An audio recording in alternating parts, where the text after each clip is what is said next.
Traditionally, regardless of location, service members will pause to observe their service branch's birthday by sharing a cake. A sword is typically used to cut the cake as a reminder that service members are a band of warriors committed to carrying the sword so that our nation may live in peace. Mayor Jones and General Oakland will now cut the cake.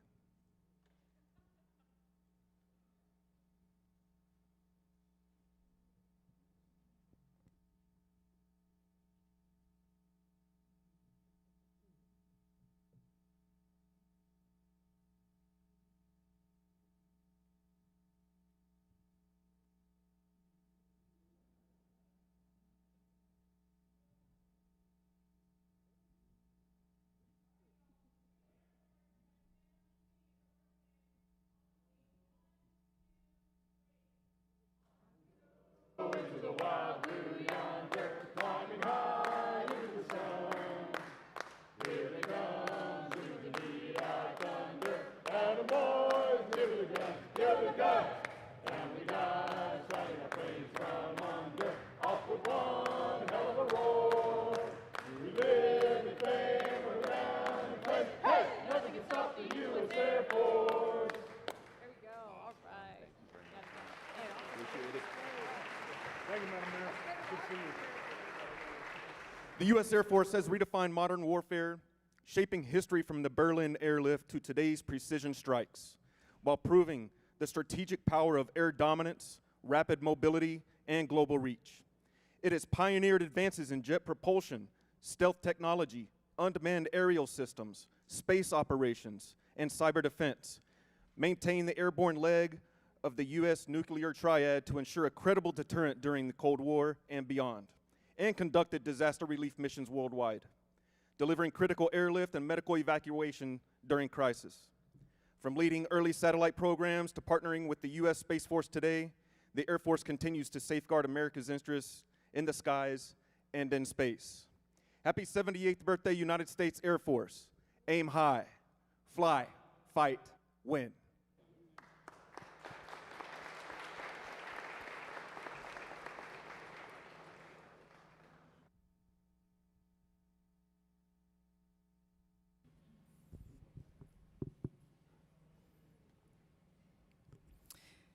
I will now recognize Councilwoman Mesa Gonzalez for a point of personal privilege.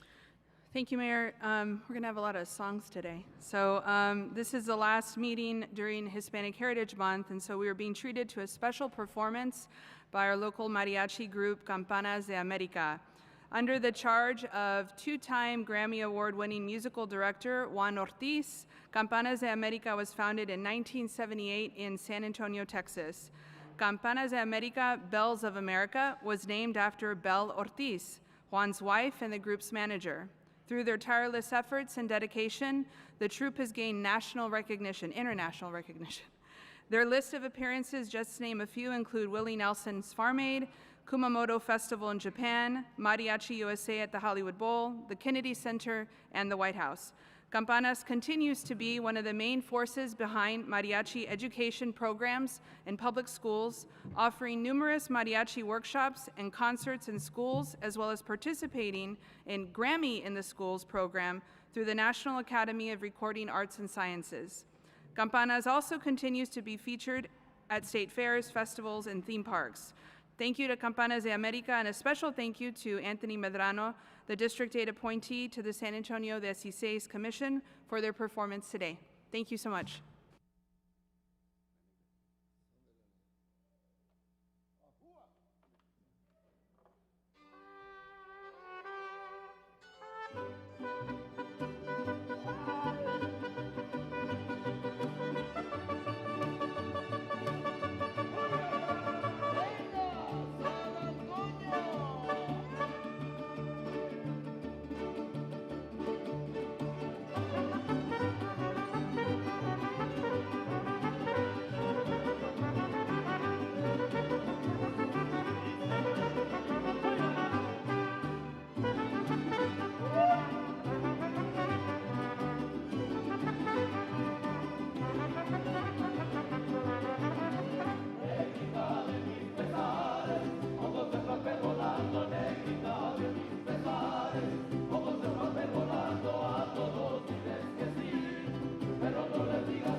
Thank you, Council. Thank you.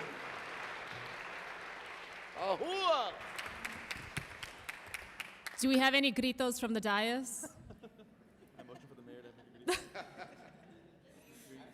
That's you. I've done mine. I did mine. That's right.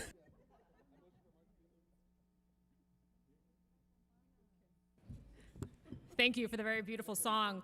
Let me actually just say there's a connection between the two things that we just recognized. The beautiful birthday of our Air Force, 78 years. And while the Department of War does not want to recognize Hispanic Heritage Month, we will do so given the number of Hispanic Americans that have proudly served in our United States Air Force. And a fun fact, the next time any of you are on Jeopardy, the Air Force has never had a Hispanic four-star general. So it's really important that we continue to understand our history, but also from this dais make investments that ensure that we are raising smart, healthy kids that can serve to their fullest and ultimately reach the highest levels of our armed forces. Is there any objection to taking the consent agenda before the individual items so that we may clear the business for the day to focus on the budget? Okay, great. Hearing none, items 9 through 29 are on the consent agenda. This means they will be considered as a group, and there will not be a staff presentation unless pulled for individual consideration. Are there any items council members would like to pull from the consent agenda to be heard individually? I will pull item 21, as I understand there is a comment on that item.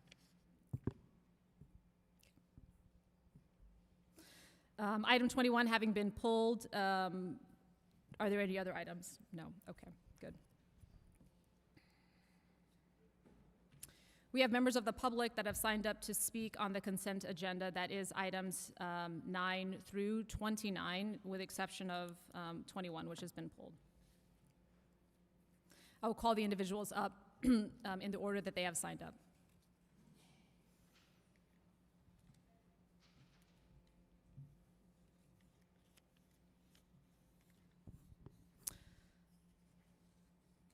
The first person is Rachel Siswinski. Ma'am, you have 3 minutes to speak. All individuals have 3 minutes to speak. In groups of 3 or more, we'll have a total of 9 minutes. Rachel Siswinski, followed by Molly S.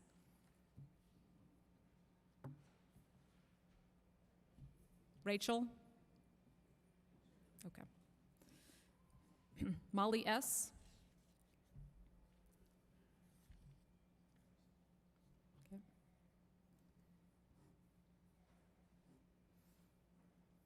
These folks are on here several times. Yeah. John Bachman, I've got, do you have John Bachman on your list? Okay, got it, thank you. Okay. Kathy Keller. Okay. Kathy Keller. Okay. Chris Keller. Okay. Jack Finger.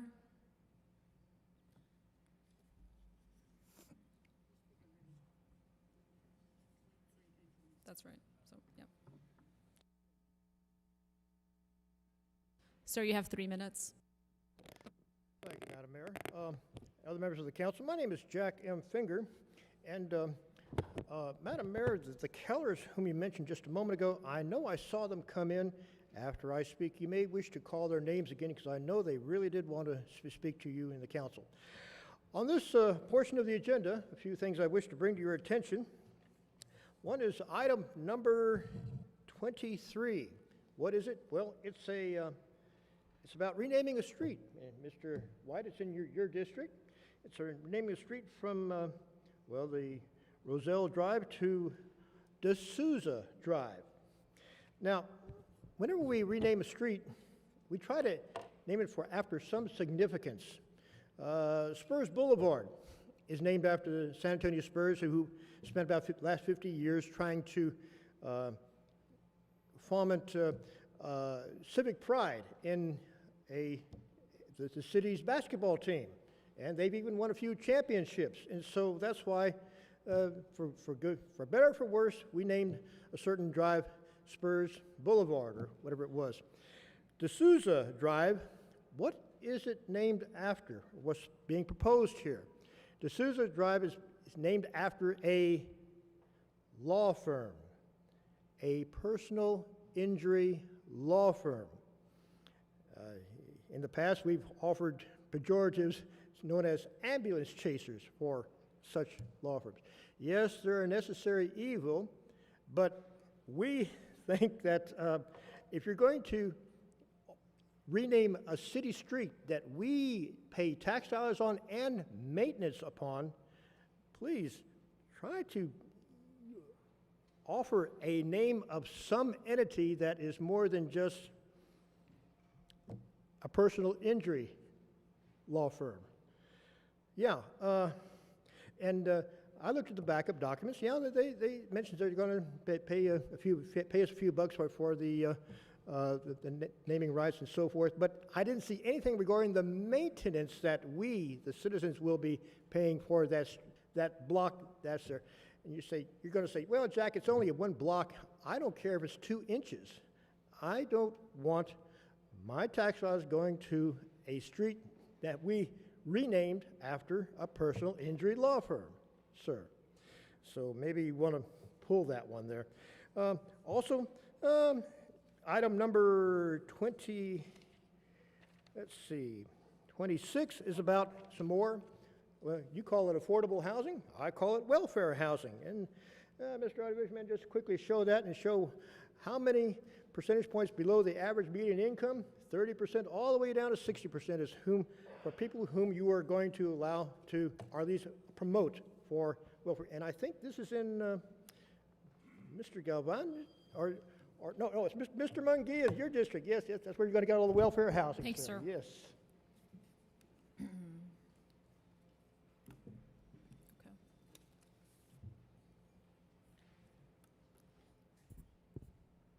I will call to see if they have made it their way here. Rachel Sawinski. Okay. Molly S.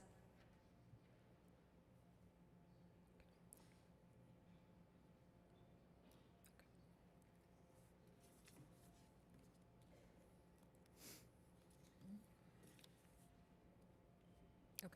All individuals signed up to speak have spoken.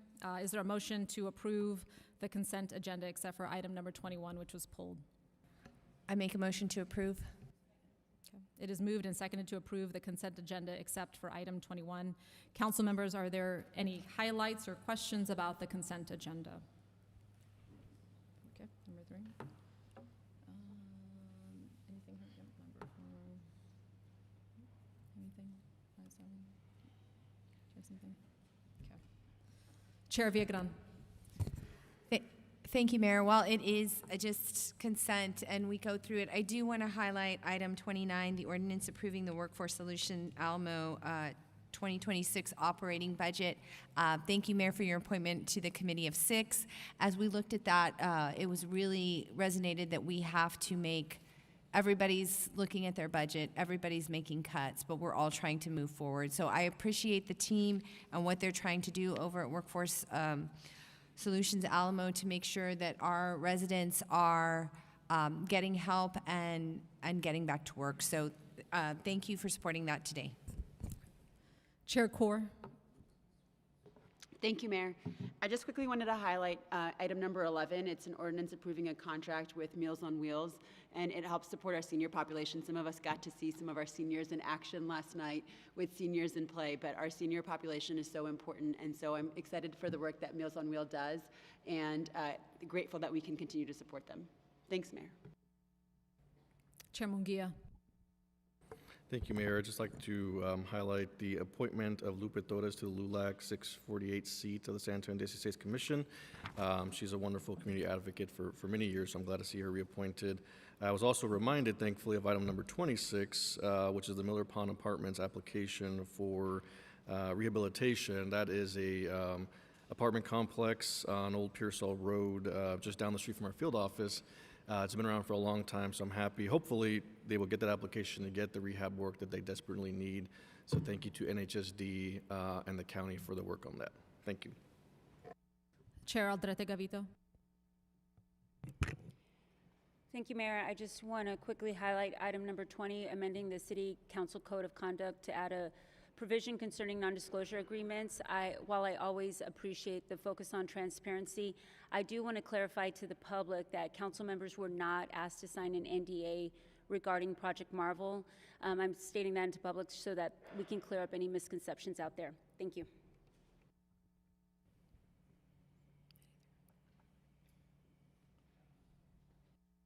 Do you have anything you'd like to add?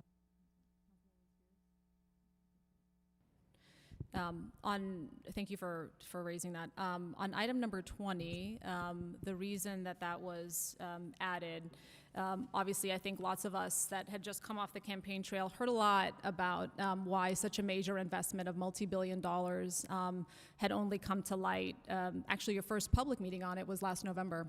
And as the San Antonio Express News and many outlets reported, unfortunately that was shrouded by NDAs. And so what that did in the mind of the public is raise questions about, well, when does the city use NDAs and what does it cover, and how can we ensure that the public is being sufficiently informed?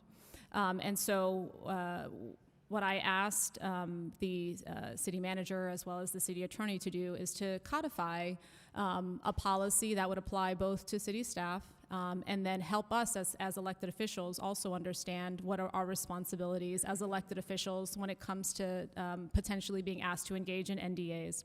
So I'm thankful that the city manager and the city attorney have codified what that policy is, and now all of us up here have the benefit of being able to explain to the people when NDAs are utilized, and as explained in the NDA, which anybody can has ability to review, those are largely for economic development reasons. As we all know, we're in a very, frankly, difficult fiscal environment, and we don't in any way want to detract from our community's ability to engage in economic deals. And at times, companies ask us to sign NDAs.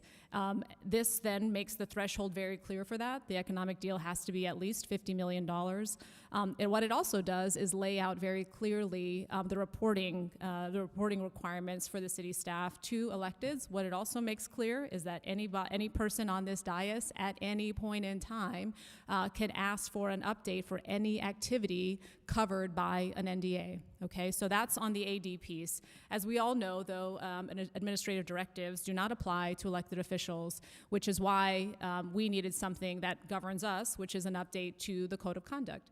What the Code of Conduct does is lay out for us that we are strongly encouraged not to sign NDAs. I know there's been an instance previously, maybe not with Project Marvel, but previously where council members have signed NDAs. It is strongly discouraged. I have publicly said I will not sign NDAs, and I strongly encourage my colleagues not to do that.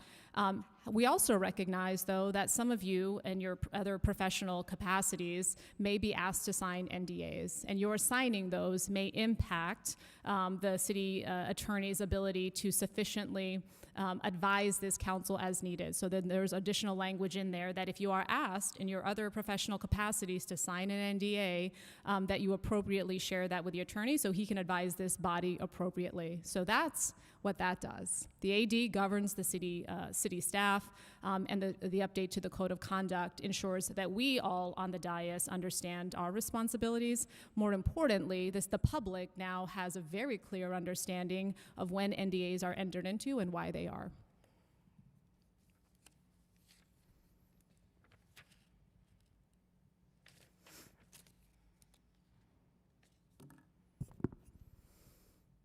There being no further discussion, there is a motion and a second to approve the consent agenda except item 21. Please vote.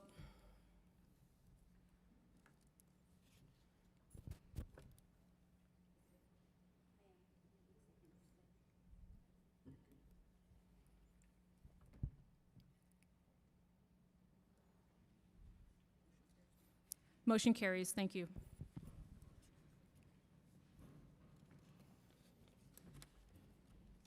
Okay.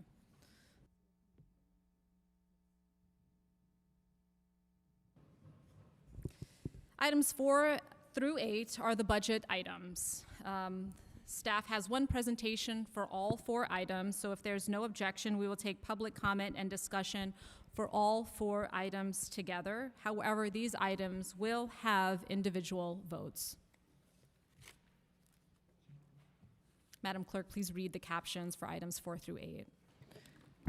Item number 4 is an ordinance adopting the annual consolidated operating and capital budgets for the City of San Antonio fiscal year 2026 that begins October 1, approving projects included in the fiscal year 2026 to fiscal year 2030 5-year infrastructure management plan, approving the fiscal year 2026 to fiscal year 2031 6-year capital improvements program for the City of San Antonio, approving certain contracts, providing for a one-time annuity increase for retirees and their beneficiaries, and a revision to the city's contribution rate in connection with the Texas Municipal Retirement System, authorizing personnel complements, appropriating funds, and amending related ordinances. Item number 5 is an ordinance setting the ad valorem city property tax rate to pay the principal and interest on the funded debt of the City of San Antonio at 21.150 cents per $100 of taxable valuation for the tax year beginning on January 1st, 2025 and ending on December 31st, 2025. Item number 6 is an ordinance setting the ad valorem tax rate for maintenance and operation of the City of San Antonio at 33.009 cents per $100 of taxable valuation for the tax year beginning on January 1st, 2025 and ending on December 31st, 2025. Item number 7 is an ordinance amending fees as included within the fiscal year 2026 budget within the general fund and certain restricted funds and amending the City Code of San Antonio, Texas to reflect such changes. Item number 8 is an ordinance carrying forward certain FY 2025 funds, amending prior appropriations, appropriating funds for requirements in city projects and departments, and appropriating funds.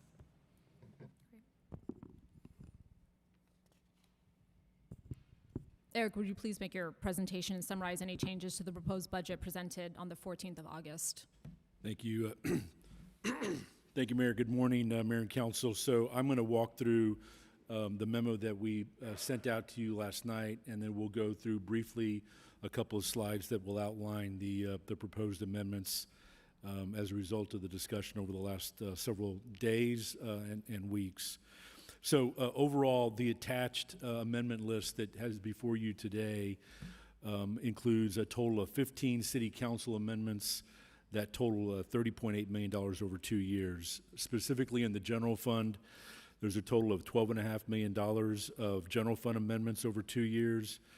These items are proposed to be funded through a couple of different sources. One is an increase in the parks environmental fee by 50 cents per month, increasing the food safety establishment fees, as discussed yesterday, increasing the vacant building registration fee for both residential and commercial.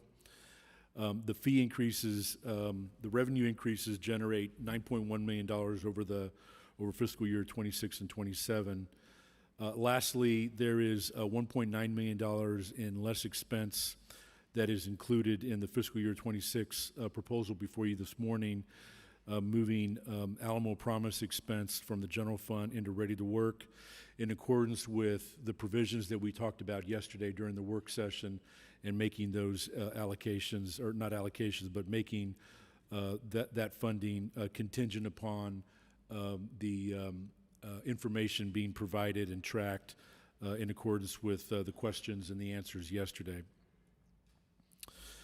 The amendments before you today also includes $8.2 million, a combination of all of our restricted funds, the airport, solid waste, stormwater, hotel occupancy tax over the next 2 years. That is primarily adjusted for the change that the council is proposing in the wage for civilians to accommodate the 2% plus $750 one-time payment.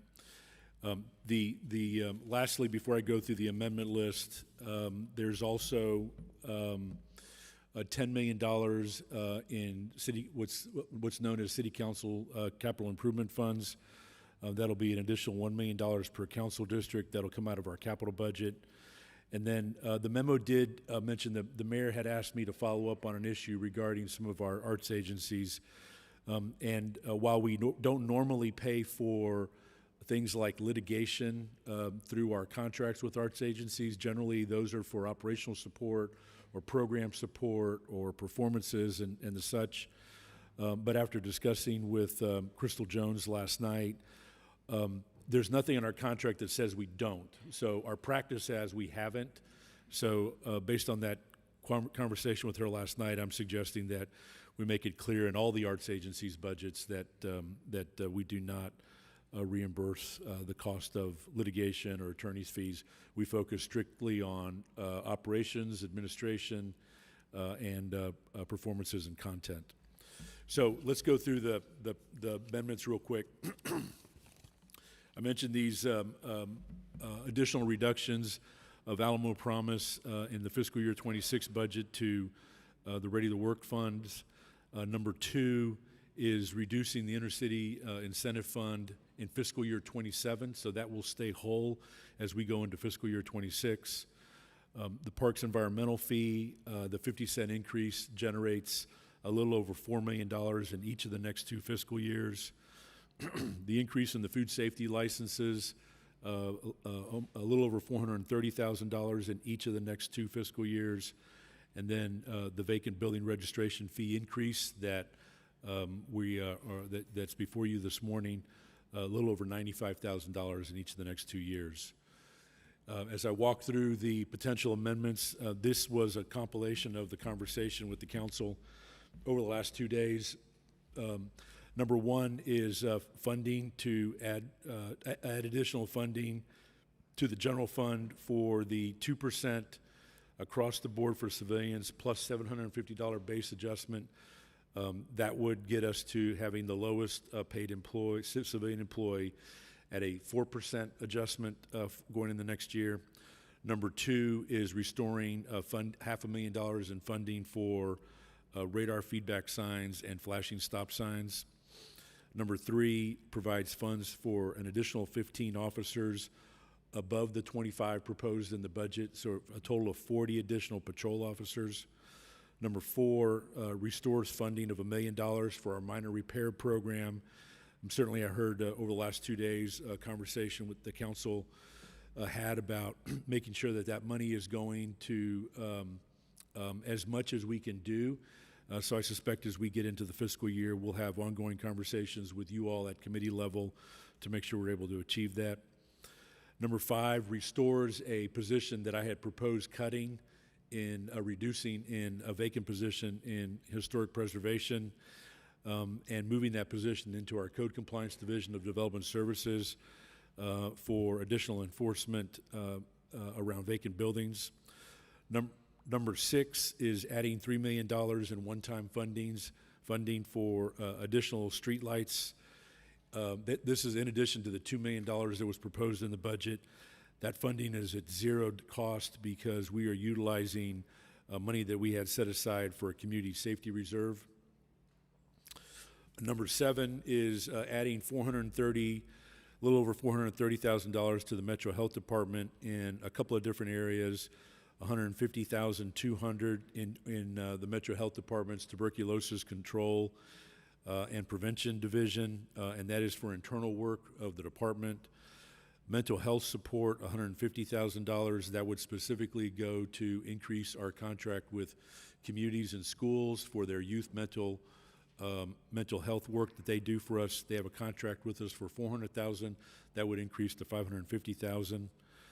The SA Kids Breathe, an additional allocation of $120,000, and then language access services of $10,000. All of those are in the Metro Health budget.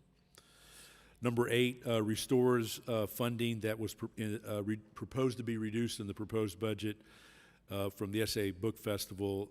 I had proposed reducing the funding from $247,000 to $197,000. This proposal before you restores it back to current levels. Number 9 is doing 2 things. It is combining 2 contracts that we currently have with Family Violence Prevention Services into one contract, and secondly, making this agency a designated agency and awarding 12 months worth of funding.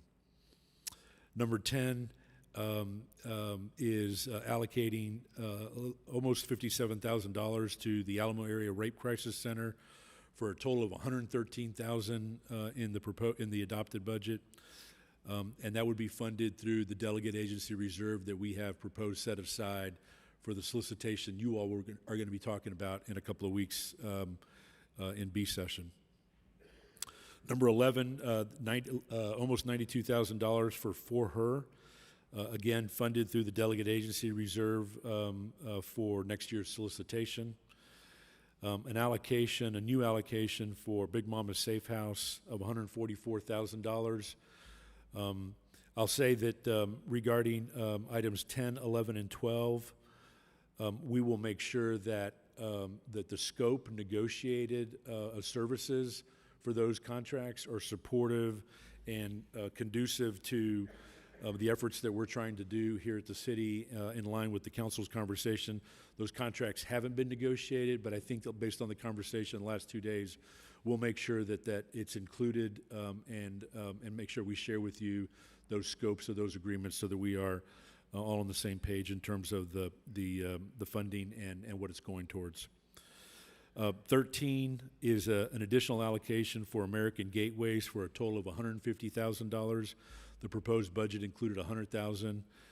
This additional $50,000 would also come out of that delegate agency funding that's reserved for award by the council next fiscal year. The restricted funds, I mentioned a second ago, there's an additional $4.1 million a year, so $8.2 million over the next 2 years. We've made the necessary adjustments within all of those restrictive funds to accommodate this, this change on the civilian pay. And then lastly, accommodating within our capital budget out of some future debt that we will need to issue next spring, but is available for production and project selection by you all as soon as you all adopt the budget and we hit October 1. So that's $10 million. So, Mayor, that's the rundown of the proposal in front of the council this morning, and we have plenty of staff here in the room to answer any follow-up questions. I do anticipate, and I want to do it now. I do want to thank the mayor and the council for all the conversation all the way back to the end of June. It has been a different summer than the last couple of summers, and we talked about this as a group last summer.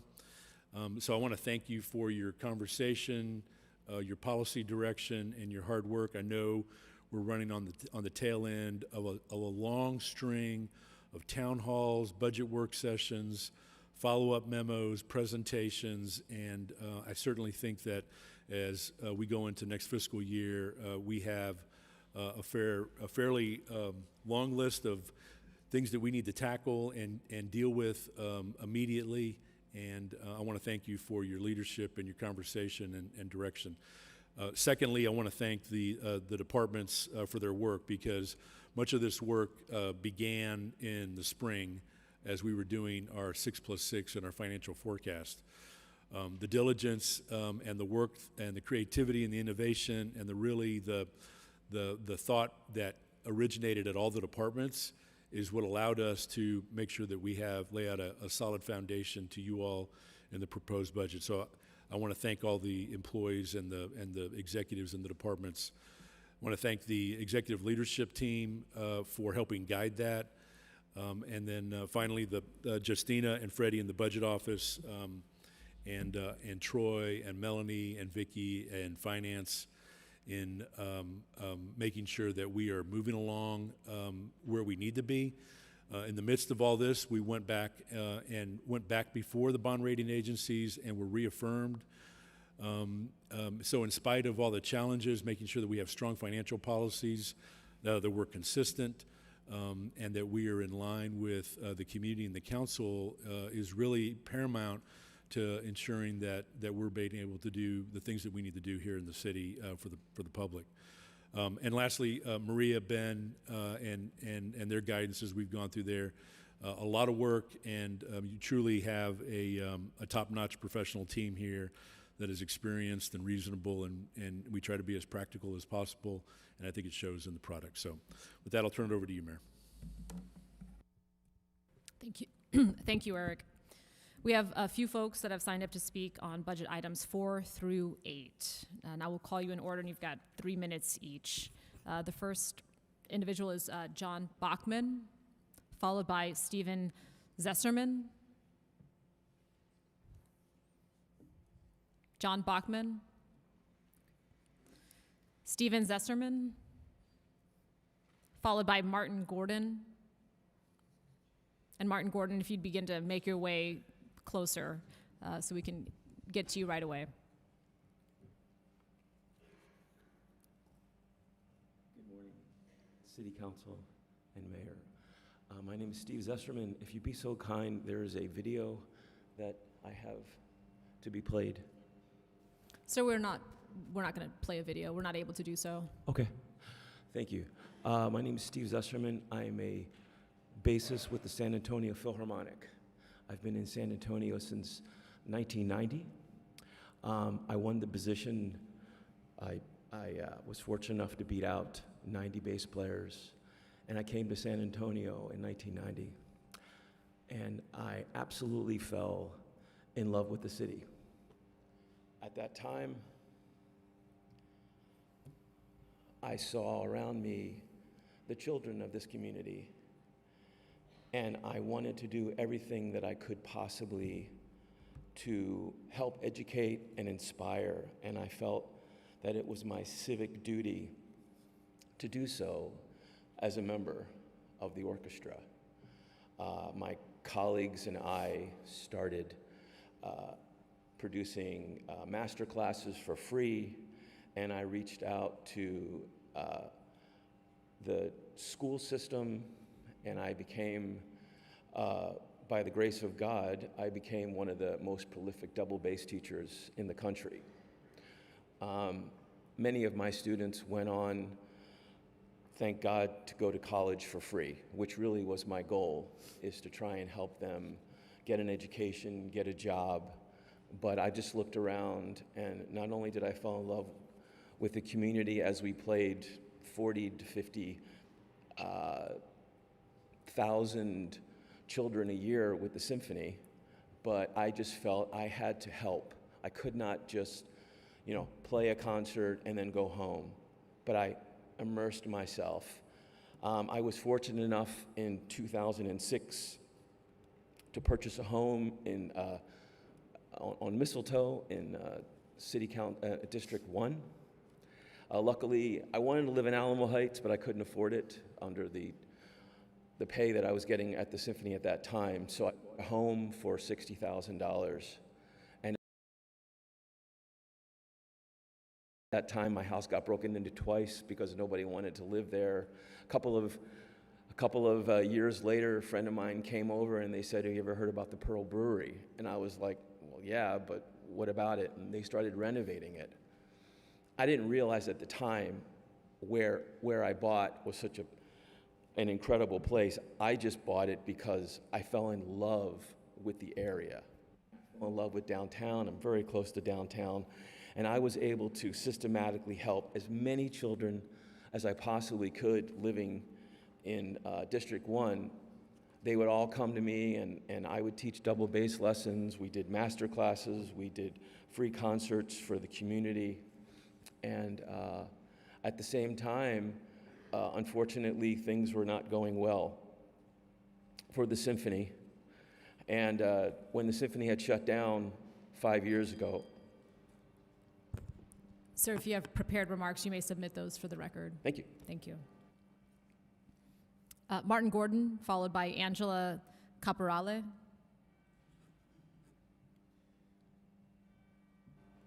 Go ahead, sir. Good morning, Mayor Jones. Good morning to the council members.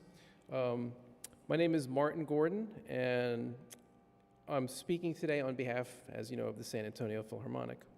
The Philharmonic's mission of being there for the community, such as Back to School, an event where we gave away a lot of book bags and school supplies to a large amount of children. In fact, the food bank came and gave out big bags of produce, which I thought was really cool. As a former member of 3 other symphonies, besides getting the job in the San Antonio Symphony, I have never believed in a mission as much as the Philharmonics. The reaction we get when we play events such as the Selena and Juan Gabriel tribute is something I've never actually seen before, and I'm touched by it. I'm not just a musician. I am a resident of District 6. I buy groceries, and literally as we speak, my house is getting a new roof installed, so I'm not home listening to the banging, which is nice. It puts money into the local economy and keeps companies in business and keeps people working, which I think is just your residential duty. I go to work with my car. I don't fly here on an airplane. I don't stay in a hotel. I live in a house in this city where I pay property taxes. In between Philharmonic services, I teach students. In fact, there's a program called Rising Star, something that's set up by the Youth Orchestra of San Antonio. And she's a great kid, and I teach the student that qualifies for the program that plays bassoon. I also have other 3 students at Harlan High School, and they're all great kids, and it's an honor for me to be able to be in the community and teach. The Philharmonic musicians are a resource for them, and it's just a great thing. Again, I'm asking that you approve $400,000 for the Philharmonic, and not just for the Philharmonic, but for the community that we're serving, entertaining, teaching, and enriching. I'm so grateful for our audience, too, who have been there for us through thick and thin. Funding helps us to be there for them in return as much as we can. In closing, while the Philharmonic is not a resident of the Tobin Center, the Philharmonic is the resident orchestra of San Antonio. We live here, we do the things that residents do to support the community, and we're here all the time. So again, I thank you for your consideration and your time for listening to me. Thank you. Angela Caporale, followed by Judith Gerwitz.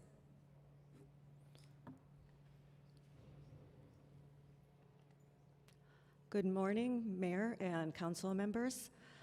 Thank you for allowing me to speak at this moment. My name is Angela Caporale, and I'm a violinist with the San Antonio Philharmonic. I have been here for 25 years, and I began playing the violin when I was 3 years old, and I played in my first orchestra when I was 12.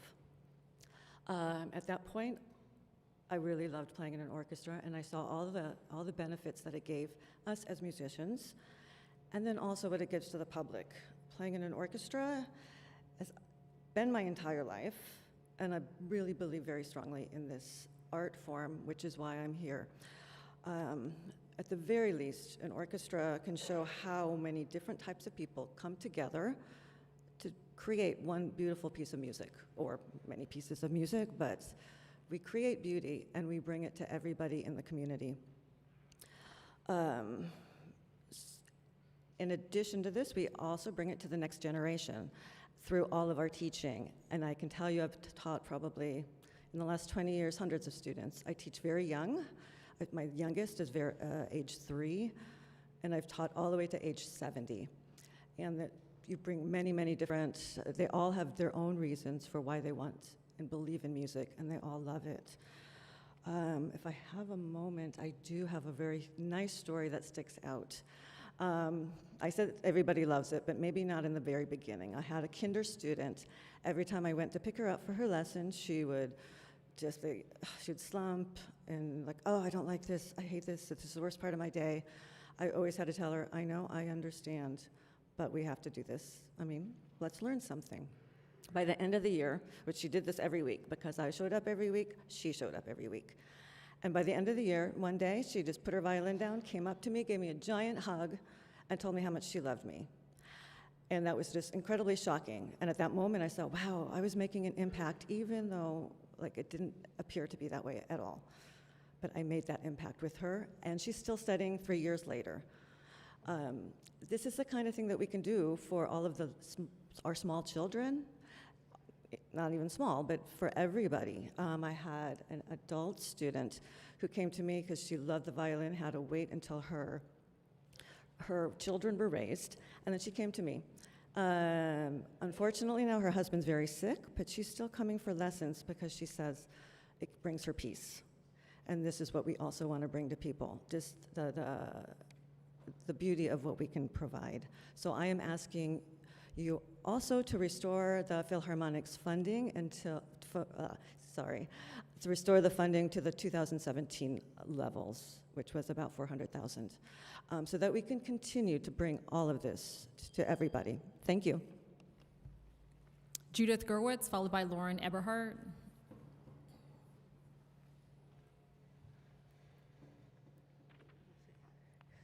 Good morning, Mayor and the City Council. Thank you for the opportunity to share my thoughts with you. My name is Judy Gerwitz, and I live in District 8 in my own home. I am fearful about retiring because of increasing city spending and the city's humongous debt of $13 billion. I don't feel like I'm getting my money's worth for what I pay in property taxes.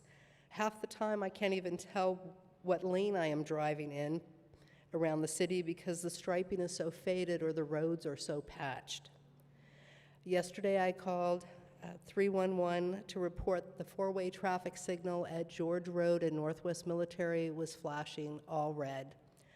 I was told someone would be out within 24 hours to look at it. 24 hours, that is unacceptable at such a critical artery between Wurzbach and Hebner.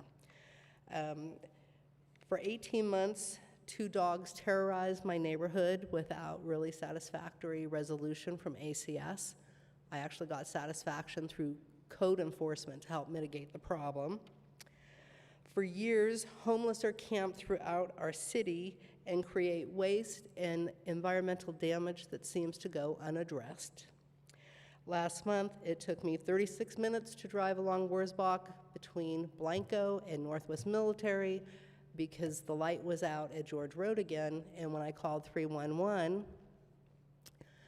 I got referred to, I asked about traffic control with SAPD, and they put me in touch with an officer, and he explained that sometimes they get notified that the lights are out and sometimes they don't.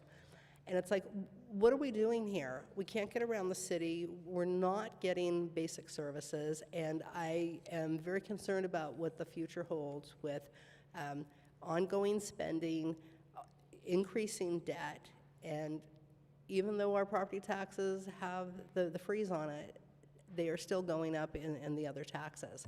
So please rethink what you are doing with the money you are spending.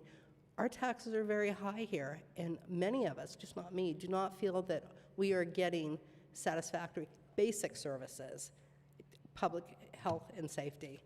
Thank you very much. Lauren Eberhardt, followed by Molly S.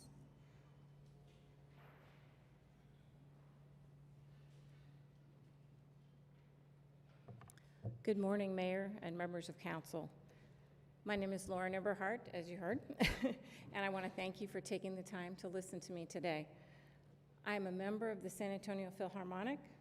I moved here almost 30 years ago to take a job with the San Antonio Symphony. My request is simple this morning. I'm asking that you consider restoring our funding to approximately 2017 levels, around that $400,000 mark.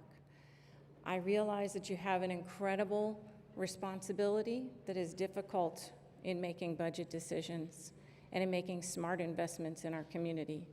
And I have to say, I absolutely have conviction that the San Antonio Philharmonic is a smart and responsible investment in this community. It returns many times over the money that is put in it, not only in what we generate out into the economy locally, but in the service we bring educationally to our young people. In the 30 years I've been here, we have literally, I've been part of playing for hundreds of thousands of San Antonio's children through our Young People's Concert Series. We work very hard to provide those for free in our community, and your funding helps us to do that.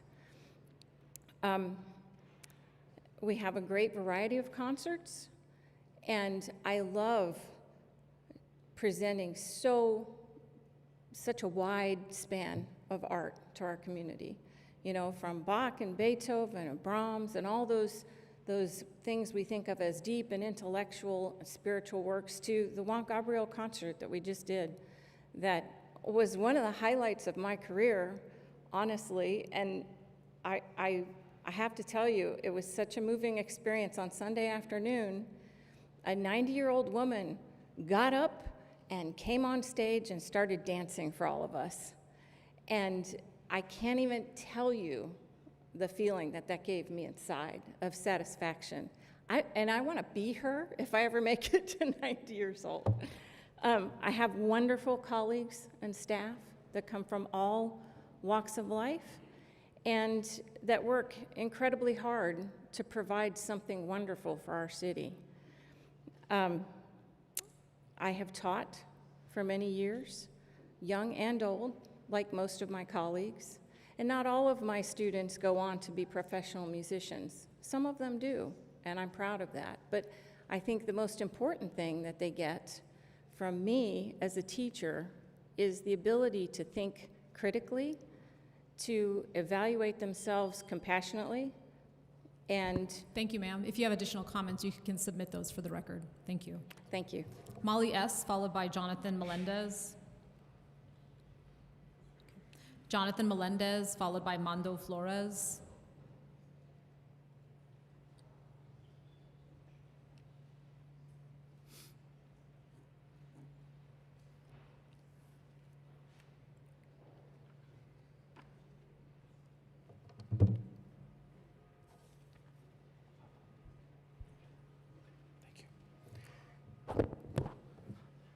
Good morning, council members and mayor. My name is John Melendez, and I serve as the Grassroots Engagement Director for Americans for Prosperity Texas here in San Antonio. And just real quick, I just want to say that our organization doesn't take an official position on the budget. With that said, thank you for the opportunity to speak with you today on an issue that touches every family, senior, and homeowner in our city, the rising burden of property taxes.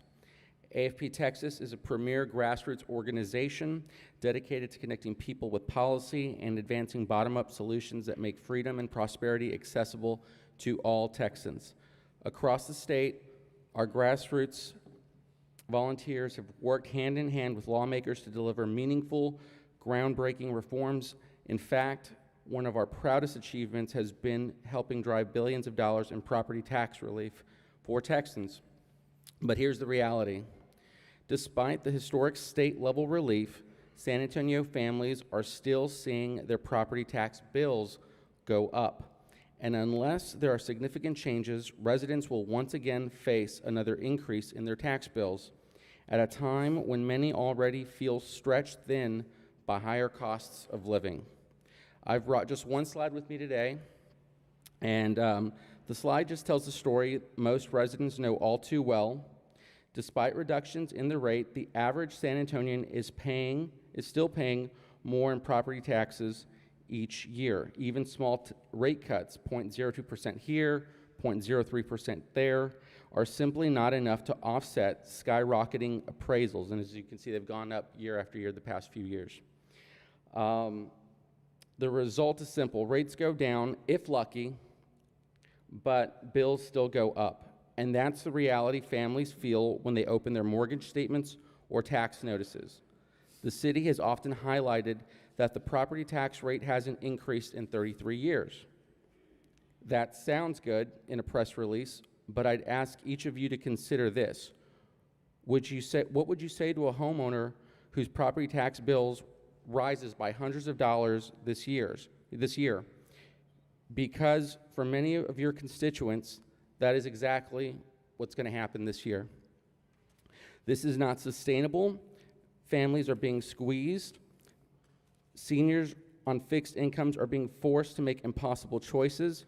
And if nothing changes, more and more San Antonians will be priced out of their homes and neighborhoods. True property tax relief means addressing more than just the rate. It means tackling the appraisal-driven growth that fuels rising bills year after year.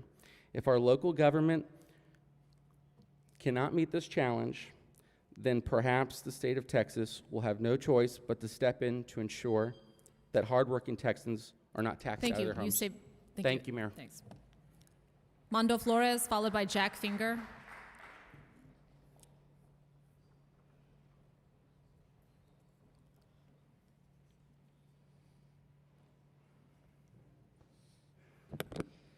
Good morning, Mayor Jones. Good morning, Council. First and foremost, my name is Mondo Flores. I'm the Director of Field Operations for AFSCME Local 2021. I would like to thank each and every one of y'all for taking the time to meet with us, whether that was a phone call, an email, or an in-person visit to discuss the budget that we're here about today. What initially started as a 2% across the board, in conjunction working with the city, with Mr. Eric Walsh, of course, and Renee, we have come to the 2% across the board with $750 to their base, which is really important, as we all talked about. It's going to make a difference in all the employees across the board. We're really happy about that. We want to thank each and every one of you, of course. As you know, well, as I told Eric, you know, we share the same goal. We want to help the employees who make the city of San Antonio happen. As they are out there right now working at all the departments across the board in the city, we're here to speak for them to make sure that we can do what we can with what we have. So thank you very much. Shout out for the tie. Eric, it's a great AFSCME green tie. But we do appreciate that. I appreciate each and every one of y'all for all the work that you have done. Thank you very much, and support for what we're here for today. Thank you. Jack Finger, followed by Rhett Smith.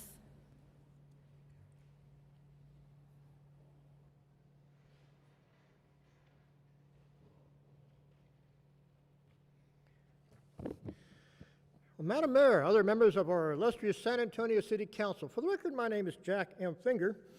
Now, I've come before you in previous discussions talking with you about the budget. Well, I'm not going to bore you with any of those remarks. Just consider them dittoed for this time around. But yeah, our budget, any budget, is based on what? Well, your revenue. And what kind of revenue do we have with the city? We have sales taxes and property taxes.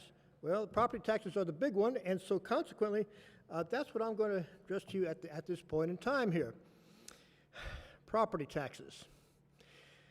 Our tax rate, what is it? Well, it's 53, 54 cents per $100 valuation, whatever that is. You know what it, you are quite familiar with that. And you are going to say that you always boast that you have not raised our tax rates at all in 30 some odd years. In fact, you say you've even reduced it a smidgen maybe a couple of years or so ago. Please, we, the property owners, we know differently. We know too much. In fact, the statistics bear that out. Look at the property tax values, the property values of our homes in just the last 4 or 5 years. 4 or 5 years. What does it show you there? In San Antonio, the average home price per year, it was about $260,000 around 4 or 5 years ago. It's now, as of last year, 2024, it's $340,000. Now, if I do my math correctly, that's right around 30% increase, meaning that our property tax levies have gone up 30%. Now, you're going to boast that we have not raised the rates. Please, don't make us laugh at such really a deception. And that's just up to 2024. Last year, it's been an extra 2 or 3%. So it's about a full third, right? At least. Now, can't you at least somebody, somewhere, reduce our taxes, our tax rate, so we don't have to go through all this thing again? Not even a smidgen? I mean, now if you really want to do things right, that's 33%, you should be offsetting it by at least 10%, if not a 30%, somewhere along the way. But what are you going to do today? Thank you. Rhett Smith, followed by Christopher Longoria.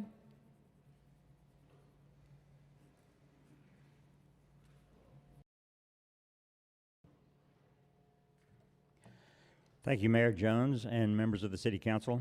My name is Rhett Smith, and I live in Council District 8. Today, I would like to address our budget item, the adoption of the budget, and remind everyone that we should be focusing on essential needs and responsible spending. Perhaps considering adopting a no new revenue rate or even zero-based budgeting. Anyway, meaningful reform is important for all of our taxpayers. So this is about addressing that issue. But I also want to take the balance of my time to address an issue of violence in our world. I would like to thank Councilwoman Spears for addressing the issue of Charlie Kirk's murder. And I think everyone in public life. Sir, thank you for your sentiment. We're talking about the budget currently. Do you have any additional comments regarding the budget? No, those are my comments for the budget. Thank you, sir. Okay, thank you. Chris Longoria.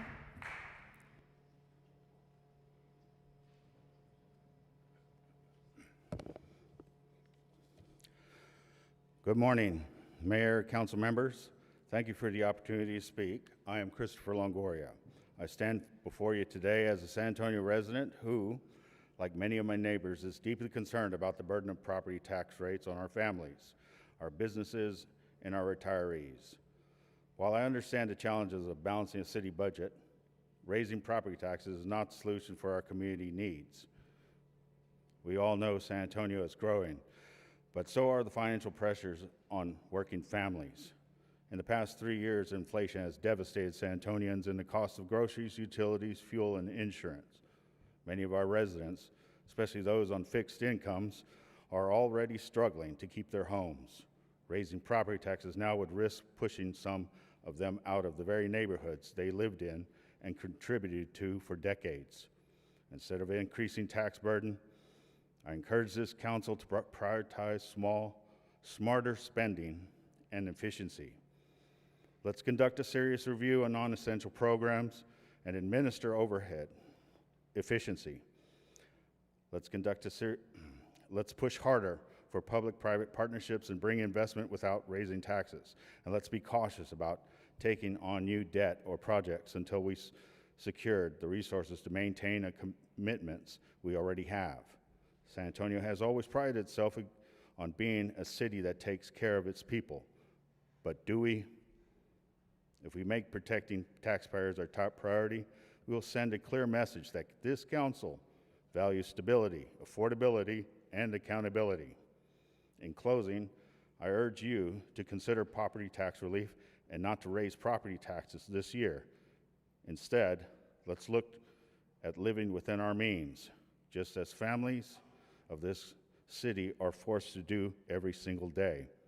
Together, we can keep San Antonio strong, affordable, and welcoming for generations to come. Thank you.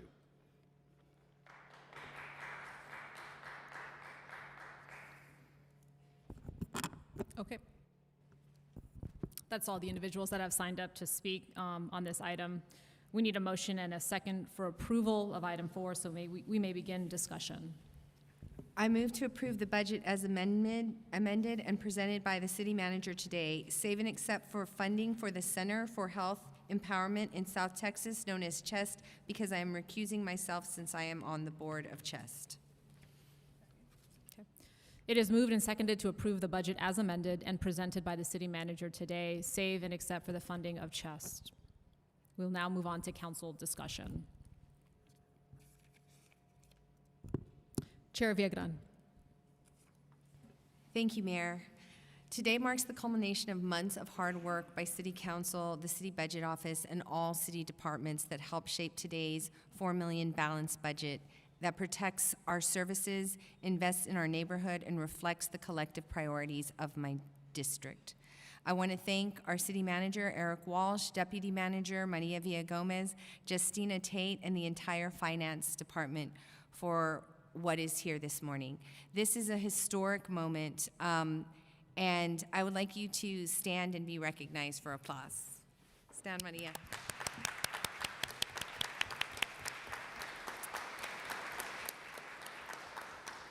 This is historic, not just because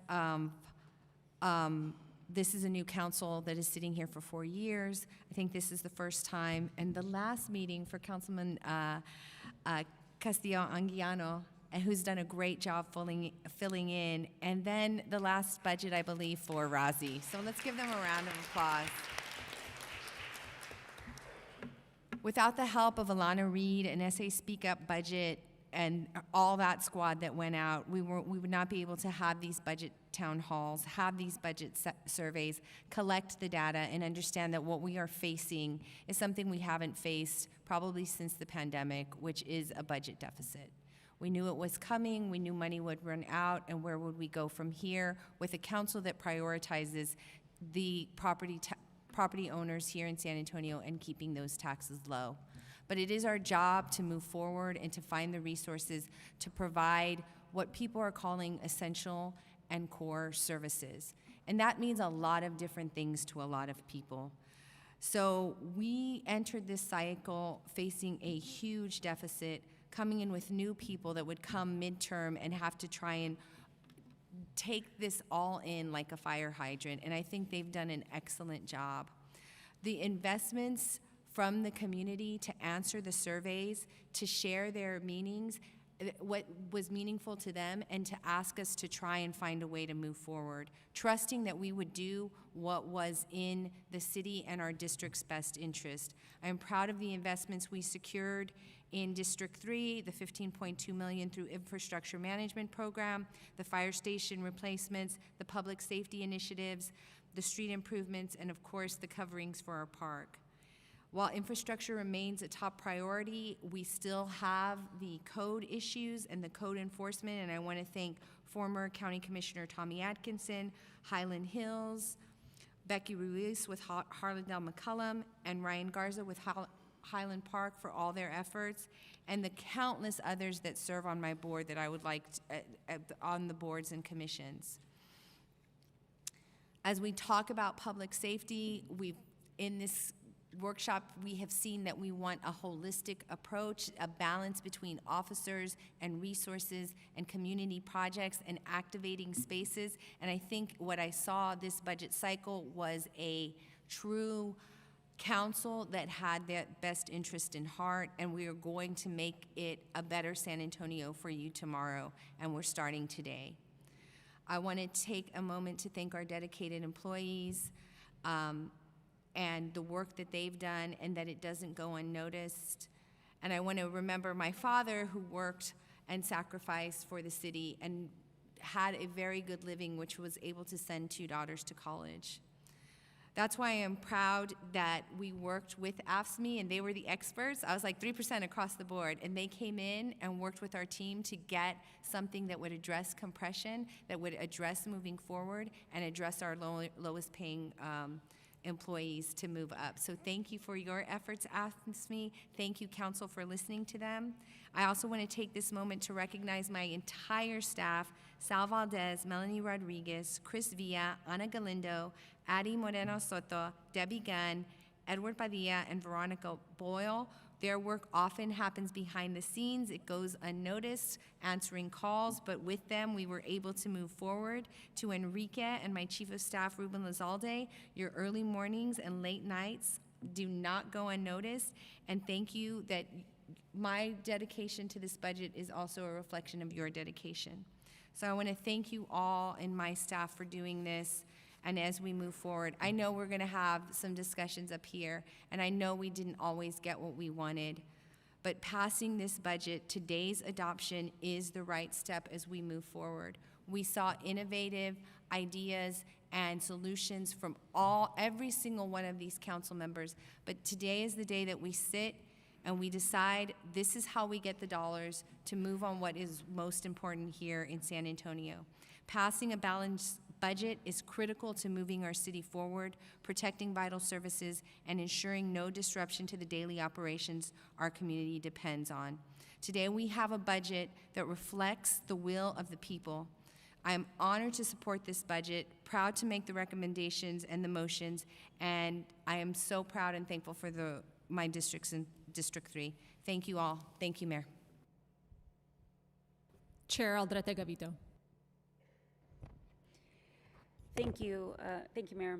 I also want to thank Justina, Maria, Eric, you and all your team for this huge effort, this huge undertaking.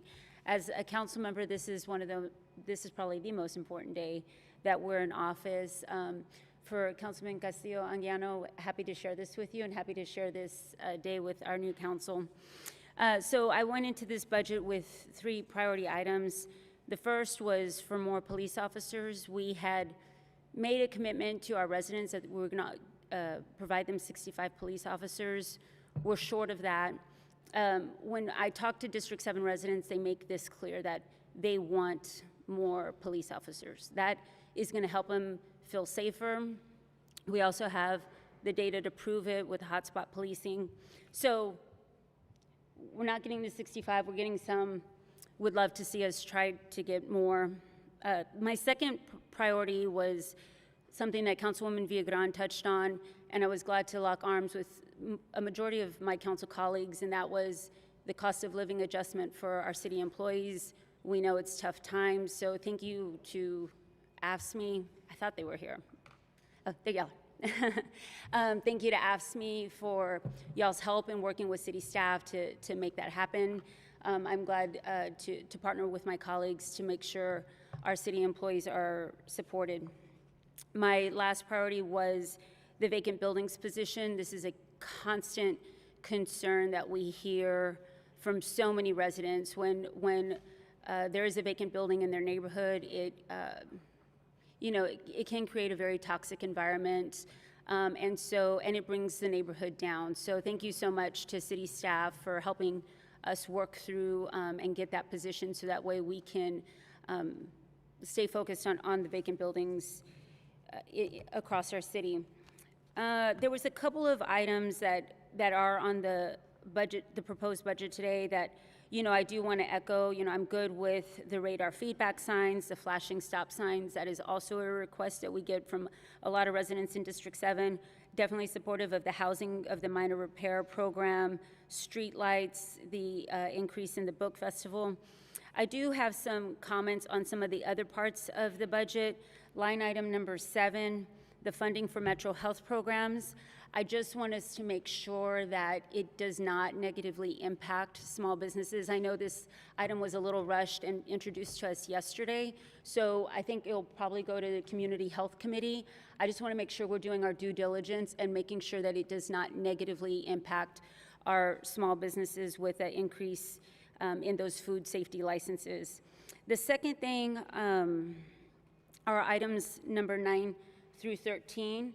This is funding for our delegate agencies. I think all of these delegate agencies do wonderful work. I just also want to make sure that my council colleagues and I are clear that when other nonprofits are going to come and ask for help, we are now short this much money because we're providing for these agencies. So we don't have an endless bucket of money to give to nonprofits, so we're making the decision today to give to these nonprofits at the expense of other nonprofits. Totally fine with it, but I just want to make sure that everyone's clear with what we're doing.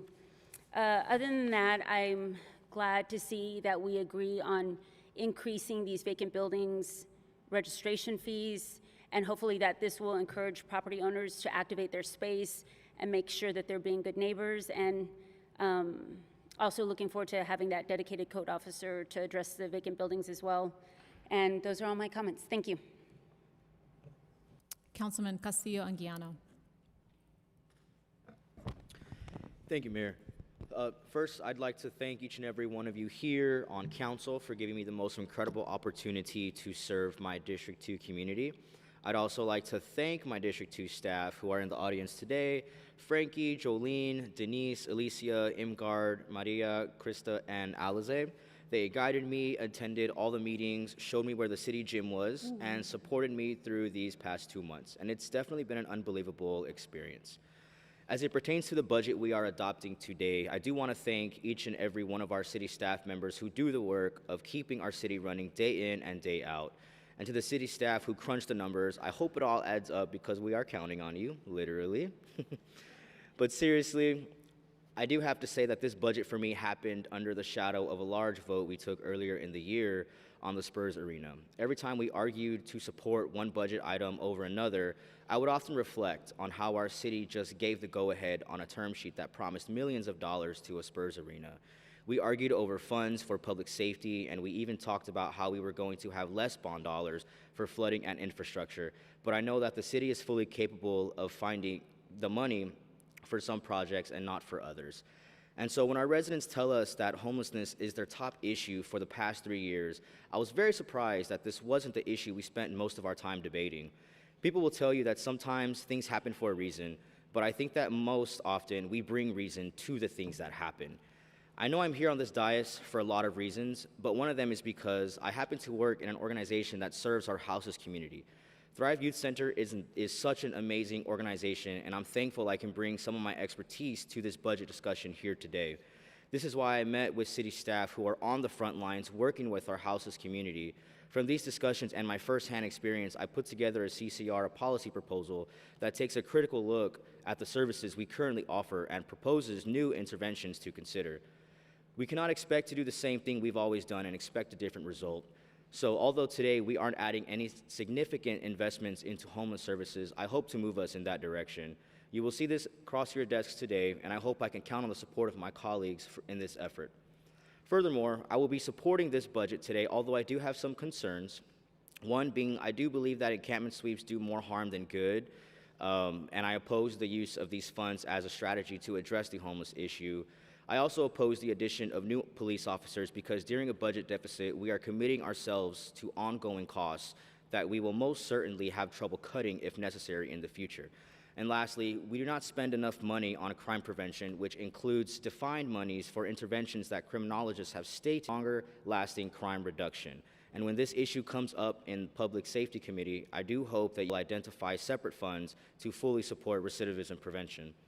On the other hand, there are some important items on this budget I want to make sure I support. I support a greater investment in animal care services, including increasing our response to aggressive and critical calls. Increasing the numbers of spay and neuter surgeries is always a huge win, and we know that it is the path to reducing the stray animal population. I'm also thankful I could be a part of the cost of living increase for city employees, including the base pay rate for $750 for all employees so that our lowest paid employees see the difference in their paychecks. Also, for District 2, I am very, very proud today for allocating the $3.2 million for the Eastside YMCA to replace some of the infrastructure needed to provide quality programming to our Eastside community. And lastly, I am very happy to approve funding for Big Mama Safe House today as they take a holistic approach to reducing crime, and it is in line with our crime reduction efforts citywide. I am thankful for the thoughtful work that went into building this budget and preparing us for what will be a very uncertain time financially and socially in this country. Another thing I'd like to say is I would be remiss if I did not mention how proud I am to be the first trans man to serve on this dais. But I want to make it clear, trans people and gender diverse people have always been a part of our community since the beginning of time. And just because this concept may be new to some, it is nothing new at all to our larger community. So when the attacks come, which I am certain they will, I want you to stand with me in our larger community. Departments who worked extremely hard throughout these conversations and preparation for the budget, of course through July, but also through August we were making our changes and asking questions. Extremely grateful for all that work that you all have done and answer all the questions that we had. Just coming right off of Councilmember Castillo-Anguiano's points, of course, Leo, I'm super excited that you have been part of this council with me. We've known each other since we were in college, and it just was incredible to have someone who I've known for an extremely long time be able to serve with me, even just for a brief time. And I'm hopeful it's not the last time, but I know how you may feel about future elections. But no, I just want to say you've done incredible work. Whenever we talked about things that were going on with the budget or other council conversations, you were someone who was asking thoughtful questions, was someone who was asking for feedback between your other council colleagues too, and had your opinions ready too, and didn't shy away from what your thoughts were about any kind of decisions we're making up here. And I just want to say, you know, I'm grateful for that. It inspires me as well to see someone, of course, in similar age range too, to go in gung-ho with these big conversations we've been having about the budget, about policy changes, about sports financing, all these other mechanisms. And so, you know, grateful for the time you spent here, but I know we'll continue working together in any role that we're in and doing the good fight here in our city. Moving into budget, of course, the main topic at hand, again, I'm extremely grateful to all the city staff who have done this work to get us here, making sure that we're still prioritizing housing affordability in our city, making sure that our city services are well maintained and funded and aren't harshly impacted by this budget deficit we were facing. The work that y'all did also, even just through July, to shore up some of those services that we were looking at potentially cutting was incredible, frankly. I know there's a lot of work that goes into that to make sure that the decision is easier on our parts too, right? And the communication that we provide to our residents about what could be impacted, what was going to be impacted, was great, you know, and it went through a lot easier. But we know 2027 is going to be, or fiscal year 2027 is going to be the harder one. And I'm grateful that we've been able to have these conversations on the council about what those impacts will look like, and make sure that we're making a more concentrated effort going forward to really dive into what can we do to mitigate some of those impacts, to ensure that our city services are still meeting the demands that we have in our community, and that we're using our taxpayer dollars wisely in the way they want us to, right? Overall, I think with the amendments proposed today and that we've been discussing, I'm good with all of them except for amendment number 3. Yeah, everything else I think I'm pretty solid with. I do want to echo Councilmember Alderete Gavito's point about the delegate agency funding. I'm supportive of course, all the delegate agencies that we've discussed within this amendment process. But I'm excited for the future conversation in the fall about delegate agencies, just because I think it's worth taking time to think about what we want that process to look like, and making sure that it's not that all of our nonprofits and all of our external agencies get a chance to talk with our offices in a timely manner, and not necessarily right before our budget's almost complete, right? I think it makes it tough for agencies who don't have the connections or don't have the direct ask just yet to make that ask, versus more proactive and prior time to it. And so I'm hopeful that'll all work out within our conversation this fall about delegate agency funding, and of course looking at what capacity our city will have, not only next year, but into the several years after, to continue supporting agencies that are doing great work in our community. And also want to point to the comment about the Community Health Committee potentially reviewing mental health, food, and safety licenses. Definitely think it's worthwhile to review the increase in the fees there, seeing its progress, seeing the impact it's having on our small business economy, and of course making sure our small businesses are included at that table too, as we go forward with looking at not only this particular fee increase, but also potential other ones, maybe economic workforce as well. We can work together on that to see what ways that small business fees are impacting our local economy, of course impacting our city services, and where we can kind of meet a good middle ground between both. I think those are all my comments for now. Thank you, Mayor. Councilman White. Thanks, Mayor. I want to thank city staff, Eric, Justina, Maria, all of your team for all the hard work. I also want to thank all the department heads as well, because this year, obviously tough financial times, we did these budget efficiency reviews, which I think is our first step before we move into the new zero-based budgeting hybrid model that we're going to look at this fall. And when you total it all up, and thank you to my team for doing so, it looks like we found $27.1 million in budget inefficiencies that we were then able to redirect towards the citizens' priorities. And that, to me, is a testament, first of all, to the hard work of our city team. Eric, thank you for insisting that we do that work. And again, I would just point out to my colleagues, as we've seen over the past few weeks, so much that we want to do, so many needs in the communities. We've got to continue to press forward to find out where we're spending money needlessly, redundantly, wastefully, and then redirect that money towards what our citizens want us to spend it on. So thank you very much to city staff for that. I want to thank my team as well, led by Raul, but it's everybody on my team, right down to including our constituent services people that take the calls and listen to what the residents are asking for, so that then we can come up on this dais and advocate for it. So thank you very much to my team. There is a lot of good in this budget. The raise for city employees, very, very pleased. It's well deserved. I'm glad we're doing that. $10 million for capital improvement projects, right? These are the things our citizens are asking for every single day. The encampment response team continuing in that effort, very, very important. We hear about it from our neighbors every single day.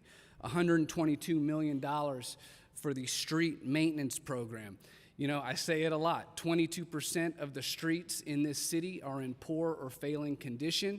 That is absolutely not acceptable. Infrastructure needs to be right at the top of this council's priority list, because I think it's at the top of our residents' priority list. And so happy that we're dedicating $122 million there.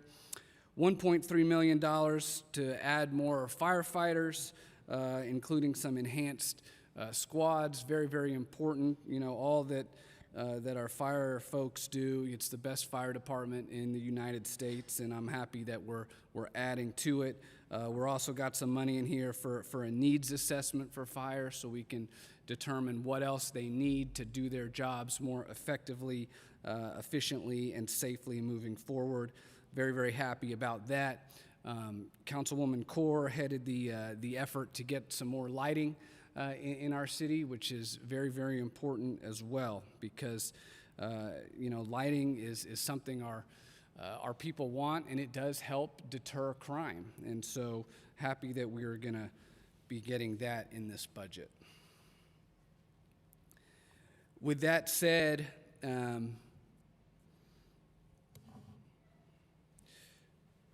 really disappointed in a couple of things. First of all, the fees that we're increasing on our citizens through this budget, I think, is very unfortunate. It's a cop-out to me, is what it is.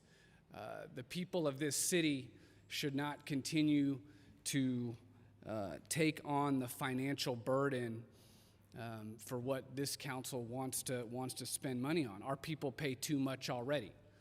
They pay too much in property taxes, too much for permitting fees and other fees that we hit them with every single year. And so the fact that we are raising fees in certain areas this year in lieu of finding other places to cut and to downsize bothers me. It shouldn't be happening, and next year, when we move into even a more difficult fiscal environment, I hope that this body is not going to advocate for an answer that includes continuing to burden our residents with more fees. It's just not right. We're going to have to make the hard decisions and make the cuts necessary. And then we come to public safety, and in this budget we have funding for an additional 40 police officers, which of course is 25 short of what we promised the citizens of San Antonio. And there is no other way for me to say this other than I believe that backtracking on the promise of 65 officers to our community, backtracking on that promise is nothing short of government malpractice. Public safety is our highest priority. All the other things that we want to do not matter if our citizens do not feel safe. Under the last administration, and I said this yesterday, we partnered with a consultant and we conducted a staffing study for the police department. It was recommended that we add 360 officers over 5 years. The point is to move our police force to where 60% are on proactive patrol time and 40% of our officers are responding to calls. One of the purposes for that is to deter crime. And at the public safety budget briefing, Chief McManus, our lead law enforcement official, stood at the podium and he told us the quicker we get to that 60-40 ratio, the quicker we're going to make our community safer. The boots on the ground are telling us that. The experts that did this study are telling us that. And we even went further and we did a UTSA study that showed when officers patrolled high crime areas, when we put more officers on the street, the crime went down. So to sit up here today and reverse course simply because we're in a difficult fiscal time, it's not right. It makes no sense to me when we say that public safety is our highest priority. Yes, money is tight, but what you do when money is tight is you start with the most important things and you build the rest of the budget around it. The 65 officers should have been put in this budget first, and then everything else should have been built around it. It's what our citizens want. It's what law enforcement is telling us we need. It's what the experts are telling us we need. We paid for that study. Now we don't listen to the advice and we backtrack on it.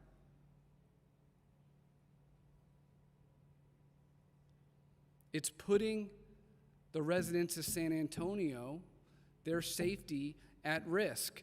And I cited the Smart Asset study from this year. And I'm going to read the first line of the study again. It says, city safety or lack thereof can lead to great disparity in quality of life and return on dollars invested by residents, businesses, and government alike. And San Antonio ranks last out of our big cities in safety, according to this study. We can do better. And so with that said,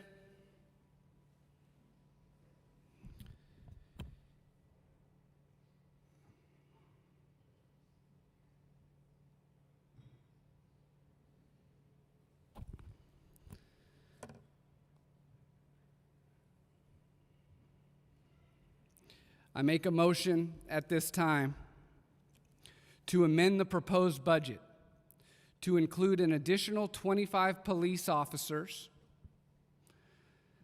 at a cost of $1.39 million, funded through a $1,024,341 reduction to the scheduled replacement of computers and related equipment funding as described in the all funds capital outlay, and a $400,000 decrease to the delegate agency reserve fund. We don't need to replace computers and phones as often as we are, and this $400,000 your time is up. reduction Councilman, your time in is the up. delegate agency Councilman. fund amounts to less than 2%. Point of of order, delegate your agency time is up. funds. Councilman, please respect the body. Thank you. Second. His motion. Second to his motion. Is there any discussion on the amendment?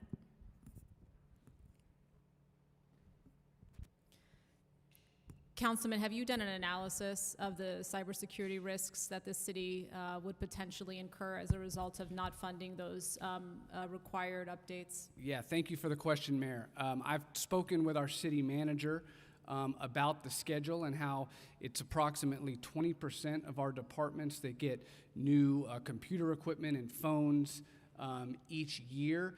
And if this amendment were to pass, the city manager assured me that the security requirements would be prioritized so that they wouldn't be negatively affected by this amendment. Eric, can you speak to the cybersecurity risks associated with changes to the scheduled updates to our equipment? Again, this, whether it be softwares or whether it be delays in updating hardware, this is one of the main ways in which bodies are unfortunately less susceptible to ransom, to scams, et cetera. So would you please speak to that? Sure, Mayor, and I'll ask Ben to help me with that as he goes to the podium, but I want to also add some context and to what the councilman said. We replace PCs and laptops on a schedule every 5 years. So that's the 20% that the councilman is talking about. We don't do everything every year. We do it over time, and we do it to make sure that we're up to date on terms of software and access, as well as cybersecurity. And Ben, I don't know if you want to add a part of that to the consideration, because before I hand it to Ben, we would have to mitigate that in terms of security patches and the prioritization. We know right now what computers need to be replaced because that's what we budgeted for. Any adjustments to that schedule, we will need to reprioritize to make sure that we don't leave ourselves susceptible to that. And I don't know, Ben, if you want to add anything to that. City manager summed it up well. We have a PC replacement program, computer software replacement program that we want to stick to as much as we can. It's important because it allows us to keep those machines and that hardware and infrastructure up to date, which is really important from a patching perspective. If we get outside the warranty period, we have difficulty getting those machines repaired, and then they're more susceptible to being compromised, if you will. So as Eric mentioned, if we did move forward with this, we would need to determine some way to mitigate that impact, because we would want to make sure that we don't increase our risk on our entire network. So it sounds like at this point we do not have an assessment of the risk. It sounds like we would need to do that. So while the funding is $1 million, we do not know the risk that we would be inviting as a result of this proposed change. And I certainly appreciate the financial perspective. Do we have a cybersecurity expert that can actually speak to the risks? Our chief information security officer is not in the chamber right now. Okay, well, it sounds like we're not able to actually discuss the risk then if the principal security officer that would speak to this risk is not in the room. Okay.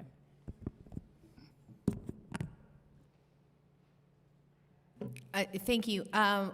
So I believe there's two options. So I'm just going to say IT is not the thing. And Andy, if you could clarify, we are voting to not add an additional. If we vote this down when we call to question, we are just voting against no additional 10 officers. So we still would keep the amendment as it is with the 15, correct? Thank you, Councilwoman. To clarify, yes, the motion is to add additional 25.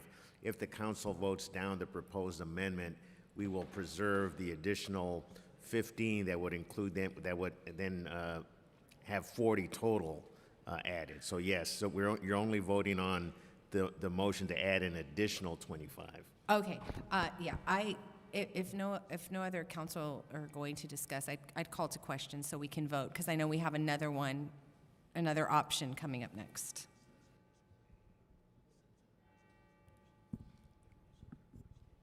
Okay, please vote.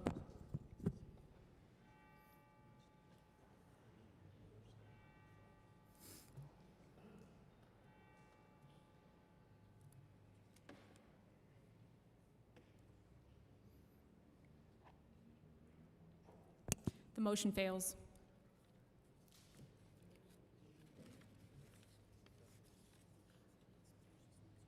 Okay. Councilwoman Spears, you're recognized to speak. Thank you, Mayor. Well, I too want to express my appreciation for the work behind today's budget. This is my first budget, and I can attest that the briefing on these items and their respective departments was intense and did in fact move quickly. But when I placed my name on the ballot, I knew that the budget was one of the first things that we would tackle on our new council. When I took office, we had one meeting and went on July break, and I knew right away I would really want more time. As a council and city staff, we did move quickly, and I understand and appreciate very much that many of the items that we have here today represent critical services, from maintaining our creekways and drainage and improving infrastructure and safety to expanding meal programs for our older adults and addressing homelessness in our city and supporting youth-focused initiatives. I look forward to the information we will learn in the fire department initiatives needs assessments. We do have the very best firefighters in the nation, and I'm happy we're adding enhanced squads and additional training. And I also look forward to seizing economic growth opportunities alongside our economic development department. I'm grateful to our staff for their diligence in bringing forth these efforts that keep our city running smoothly and directly support the quality of life in our communities. And I also want to thank my own staff for your diligence and hard work. I'm honored to have each of you on my team, and we have much more to do. We began by working from a budget deficit position, which required difficult decisions. And while it is not perfect, I do want to see our city continue to function efficiently and continue to serve our residents. That being said, we have successfully crafted a balanced budget. From my accounting background, I know that the best day to begin work for next year's budget is to start tomorrow. I'm eager to do just that. I remain focused on core services, infrastructure, economic growth for our city, and most of all, public safety. I do want to continue to work with my colleagues to ensure the safety of our communities. It is my position that we must take into consideration where we are with the number of police officers we have, our overall growth, our projected growth, and real and perceived crime. If our residents do not feel safe, then they are not. There is simply no replacement for additional boots on the ground in deterring crime. We made a promise to our city to decrease crime and still believe this is the most important promise that we have made. It affects every single other area in our city. I originally wanted an additional 100 officers added to our budget, but I am now aiming for 65, and I do believe we need an additional 25 to meet that number. So with that, I want to make a motion myself. I motion to amend the proposed budget to include an additional 25 police officers to the patrol unit at a cost of $1.39 million, funded through a $1.39 million reduction in the police district fill overtime budget. Second.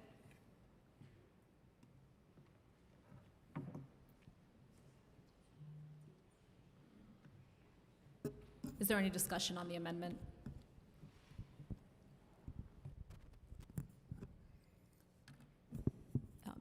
Chief McManus, I've got a question for you, sir.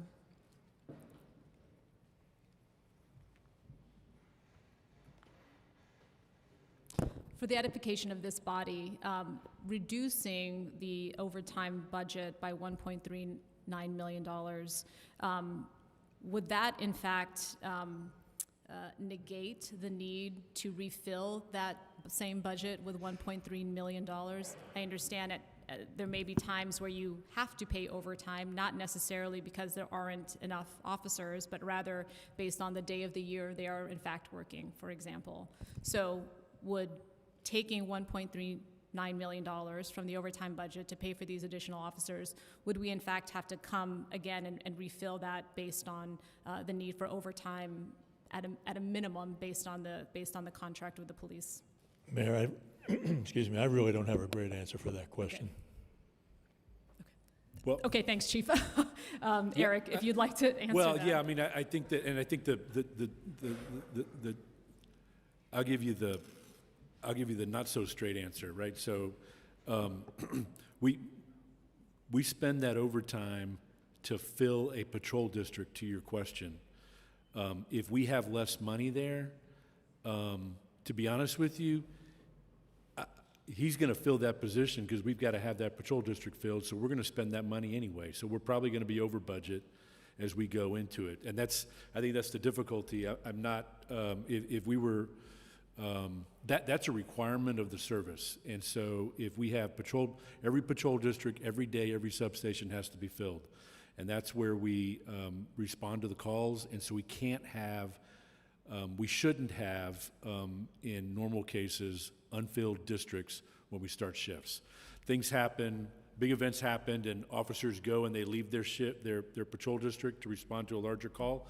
They're open, but it's a homogeneous system that works.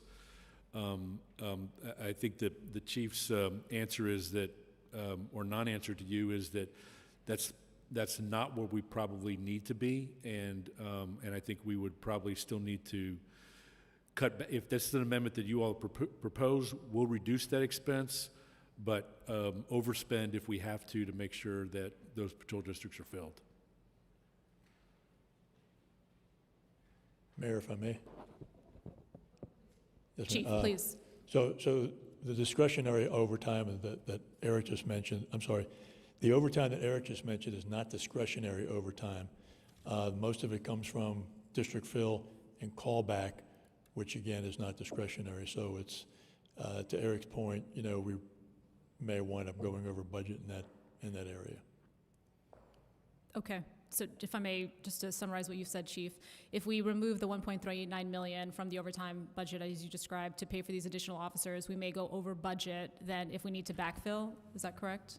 What we're going to do is we're going to reduce somewhere because to make up that difference, we'll need to, because he'll have to stay within his budget under the charter.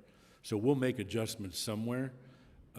Because I don't think it's in the whole departmental budget, we'll make other adjustments. It likely won't be in that area, and I understand that's the topic of the potential amendment.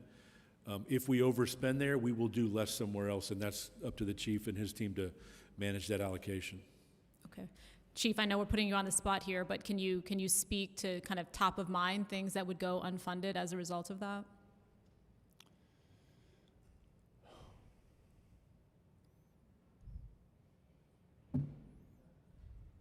No.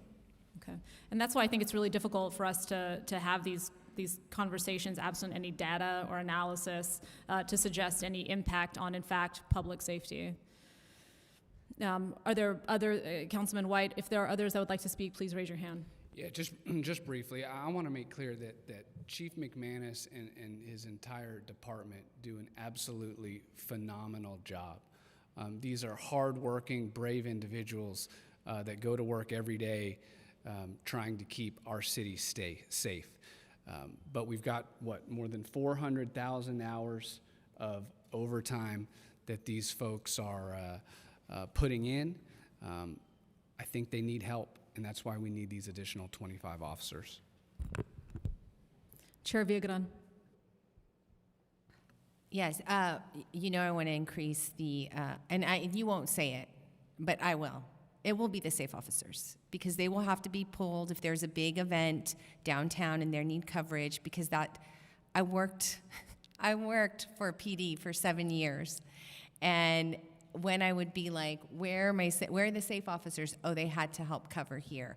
So I am not willing to risk that if we're going to have to spend somewhere and cut. And I really think I hear the need, budget providing. And I think Eric has made it clear, budget providing, we can add the additional 15. If I believed we could add the full 65, I would be the first one to say yes, but that's not where we're at budget-wise. And the only way we get there, and I've repeated I said this yesterday, is if we find a way to get more tax revenue. We don't want to increase the property taxes.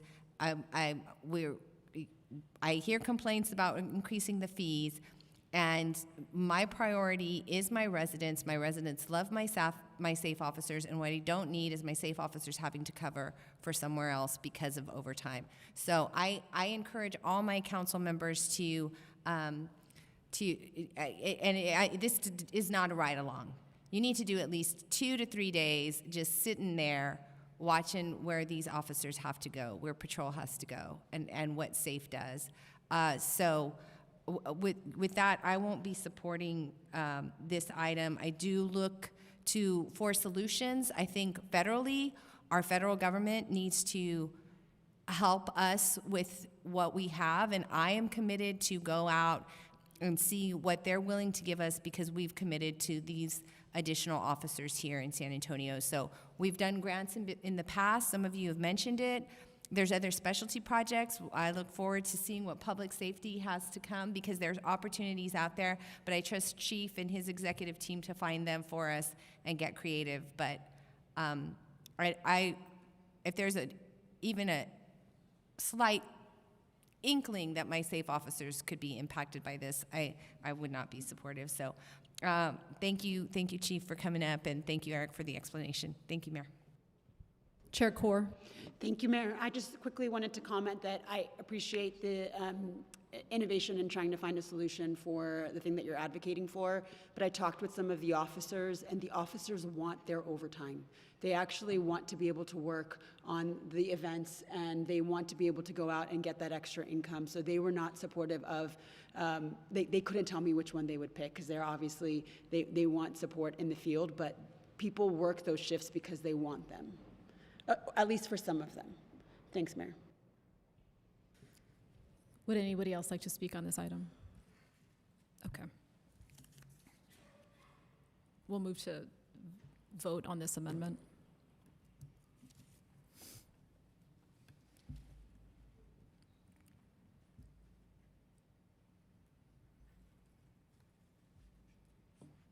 Motion fails.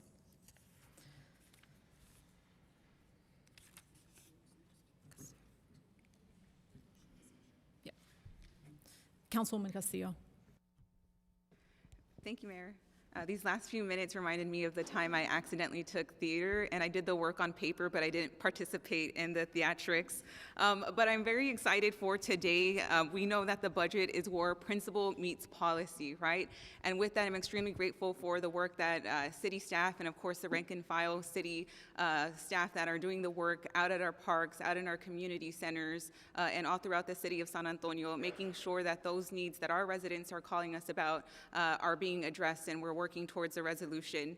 I'm also grateful for our District 5 team for the due diligence in their case management when a resident calls us, and of course always being out in the field, ensuring that we have a great pulse on what the request and the priorities are of District 5 residents. So just really grateful for our constituent services team, and of course our policy team, ensuring that I'm well briefed and brought up to speed on the different changes and things that my colleagues would like support on. So just grateful for the D5 team, but of course city leadership for ensuring that what we have before us today is a balanced budget that has been built upon consensus. And again, while there's things in this budget that I'm disappointed with as well, right, I believe that this is a consensus-based body, and ultimately that's what we have before us today. With that, I'm glad to see that this budget has many items that District 5 residents continue to advocate for, prioritize, and ask for more. And of course, evident throughout the budget survey, every 10 districts is prioritizing homeless services and housing support. So grateful to see with the budget amendment, there is that additional $1 million for home rehab. All of our districts, District 5 in particular, always have more applicants than we do have slots. So grateful to see that there's going to be additional support in meeting that citywide need. Further, seniors and youth support is something that our residents are always asking what resources are available, and we're also grateful that city staff, whether it's our code compliance officers or folks at community centers, are connecting our residents to these very impactful services. So again, within the budget, the continuation of the senior code assistance and community chair program are very pivotal for D5 residents in ensuring that they get the service and care that they need, as well as the extended senior center hours and continuation of the Saves Property Tax program. This is something that our team initiated through a council consideration request, and we're grateful that we're going to continue to see this program continue. Next Level and the Ambassador Program. What I always share, in 2019, I participated in the Ambassador Program, and it was a great experience and a great opportunity for our college students to participate in. I think we could continue to have a conversation on how we can expand that program to help address youth violence in particular. But of course, infrastructure is one of our top requests within District 5. So grateful for Stephanie Morales, our infrastructure director, who fields those nonstop calls and walk-ins for requests for streets, sidewalks, drainage improvements, and so much more.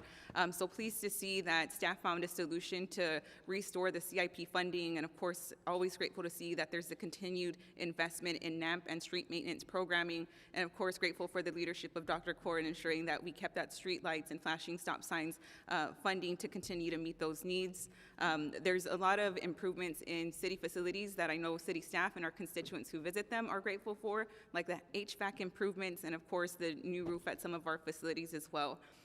With public safety, I'm grateful and thankful for the San Antonio Fire Department and pleased to see that there's the support for the heavy squads and needs assessment for the fire department. Again, right, for D5 and many of our seniors in particular, their primary source of health care is EMS, calling 911 and getting to university hospitals. So I'm just grateful for the work of our fire department.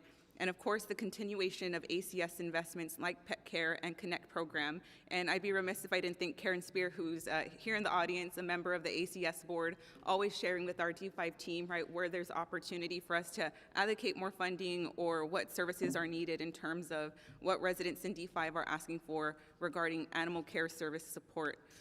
You know, I'm grateful that there has been strong consensus to support our civilian and first responders with their raises. And again, as I mentioned yesterday, grateful for the leadership of AFSCME for ensuring that their membership requests and priorities are being relayed to council. And what we have here today is because of the leadership and of course your membership to continue to provide that support. As folks have mentioned, city employees literally keep this city running, and they help carry out the vision and goals of all 10 of our council districts. So just grateful for every employee in the city of San Antonio. You know, one thing that I want to highlight, right, is there's always opportunity to look ahead. So as the councilman mentioned, we start on next year's budget today. And I think there'd be value in determining how the CDL training program with solid waste can be expanded to other city departments. I think there's opportunity with the Neighborhood and Housing Services Department for us to minimize costs and have greater impact. And then, of course, something that we'd like to continue to see is to be provided updates on the progress of the feasibility study and plans for the District 5, District 6 Senior Center. There's so much opportunity and so much more to do, but I'm extremely grateful for the service of many of our delegate agencies. As folks have highlighted during this entire budget processes, we know we're going to be facing impacts based off of federal cuts, and we know the communities that are going to be impacted the most. And there's great nonprofits already doing that work. And I'm reminded of when Goodwill came to City Hall and the CEO wanted to get a meeting with me. And I shared with him, you know, I hear the stories from the folks that go through your programs, and I think there's no stronger lobbying than hearing from community that a program is working as intended. And I think some of the delegate agencies, like For Her, Big Mama Safe House, and American Gateways, are examples of where we're hearing from, whether it's a city department, constituents, or other nonprofits, that these are the organizations doing the work and doing a great job. And I think we owe it to our community members who rely on those services to move forward today with earmarking funding for those nonprofit organizations. Now, I do think there is value, as I mentioned yesterday, in having a larger conversation about how funding is allocated. For example, my constituent services team, there's nonprofits that are delegate agencies that we'll reach out to and we don't get assistance, but then we'll work with the department to ensure that there is assistance provided to the constituents we're reaching out to. But I think evaluating, right, who's doing the case management is something worth exploring. Ultimately, I'm very grateful for the work again of city management, Eric Walsh and Maria and Justina and y'all's teams for putting something in front of us today that's very balanced. And there's always opportunity and a need for more. But I know you're already planning on what that looks like, and just extremely grateful of what's before us. And I look forward to supporting this budget today. Thank you, Mayor. Councilwoman Mesa Gonzalez. Thank you, Mayor. Thank you to city staff, Eric, Maria, Justina. I'm just going to put that like on a coffee mug during this time. But really, we see you here every Thursday. But really, to the folks that we don't see here on Thursdays, right? It's the staff that's behind you and the staff that's behind all of us that helps us get here today. So thank you to everyone that's listening, that's doing other work that the city's in charge of right now. So I know that balancing a budget here or at home is never easy, especially when working with a deficit. This year we faced difficult realities that required us to weigh resources against responsibilities, and at times we made a lot of tough choices. And through that, I kept District 8 at the center of every discussion. My priorities remain clear: public safety, our infrastructure needs, parks, and continuing to address homelessness in a holistic way. These numbers in a budget are investments that directly impact the quality of life of our residents.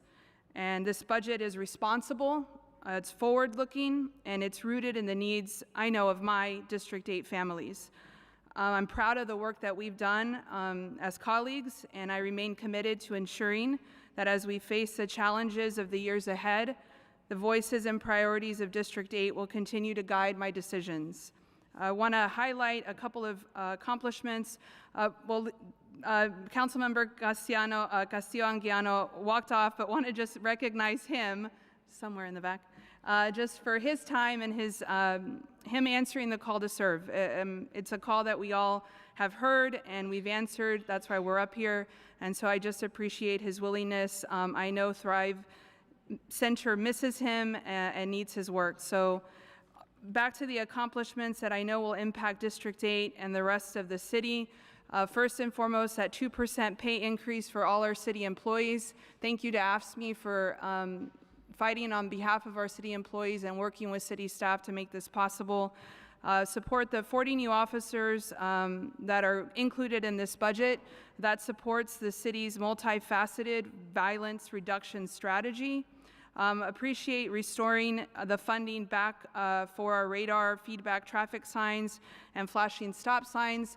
That is something we hear a lot about in District 8, so I hope Oakland Heights and Woods of Chavano and all the neighborhoods off Kyle Seal are listening to. Also, our street maintenance projects. We've got 1,400 street maintenance projects that we will be approving and 11 new shade structures for playgrounds. I'm also proud to support in all of the amendments that were brought up, but also the increase to our youth mental health budget through Metro Health. This $150,000 will continue to support the services by community and schools. You can survey any student, middle school, elementary school, high school. They will tell you that mental health services are needed. And so I'm glad that we're answering that call today. So thank you so much to my colleagues and city staff. This is my first budget, and I'm glad to start working on next year's budget, as was said by my colleagues. So thank you so much. Chair Core. Thank you, Mayor. Thank you, Eric, and to the whole team for all of your hard work over the summer. The mayor charged me with shifting my focus from Orange Cone to public safety, so I'm going to start with public safety today. I think we have a really big win for public safety in this budget, starting with our delegate agencies, because our delegate agencies do the work of prevention, and too often we start talking about public safety with reaction of after crime has occurred. So starting from before it occurs, we really need to make sure we're supporting our literacy. For most juvenile folks that are in the juvenile detention system, their reading levels are at 3rd and 4th grade reading levels, even when they're in high school. If we can figure out how to better address literacy for 3rd graders and make sure they are reading on level, they are much less likely to get in the system in the first place. So even though it's just $50K, I'm very excited to continue supporting the book festival. I want to thank my colleagues for their support for this as well. And I am encouraged that Councilmember White said he was going to join me on a school visit so we can see those kiddos, get to meet the artists, and we'll actually drive, or not the artist, author, sorry, we'll drive the authors to the schools and then get to go to the festival. In addition, it was already mentioned, the Street Lights Win. This is actually an initiative that Councilmember McHugh Rodriguez started a few years ago with a gap analysis. And what we've, I think, realized in the last few years of the streetlight gap analysis is not everyone that has a gap actually wants a light there. And so we need to shift our frame of thinking of just funding gaps to funding needs.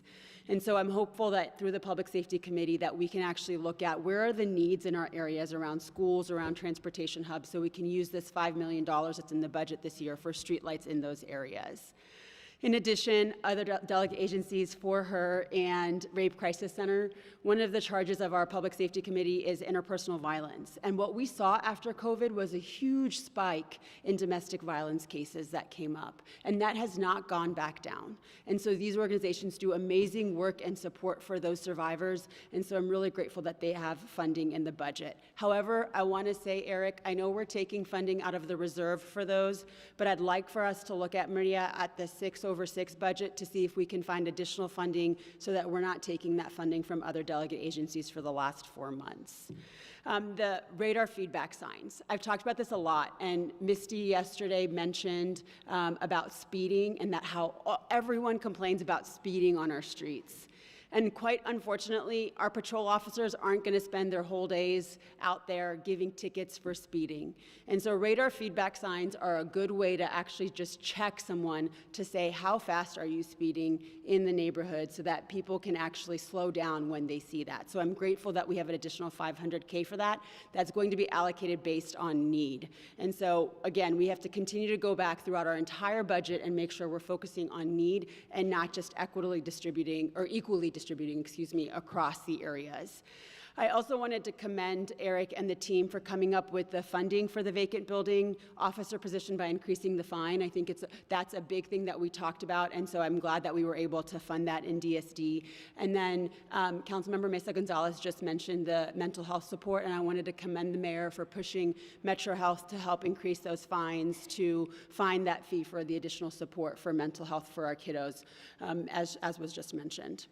However, we do also need the support for our police, our fire, and our ACS. So I'm glad to know that our squad cars are getting additional support in District 1 at 2 sites for SAFD.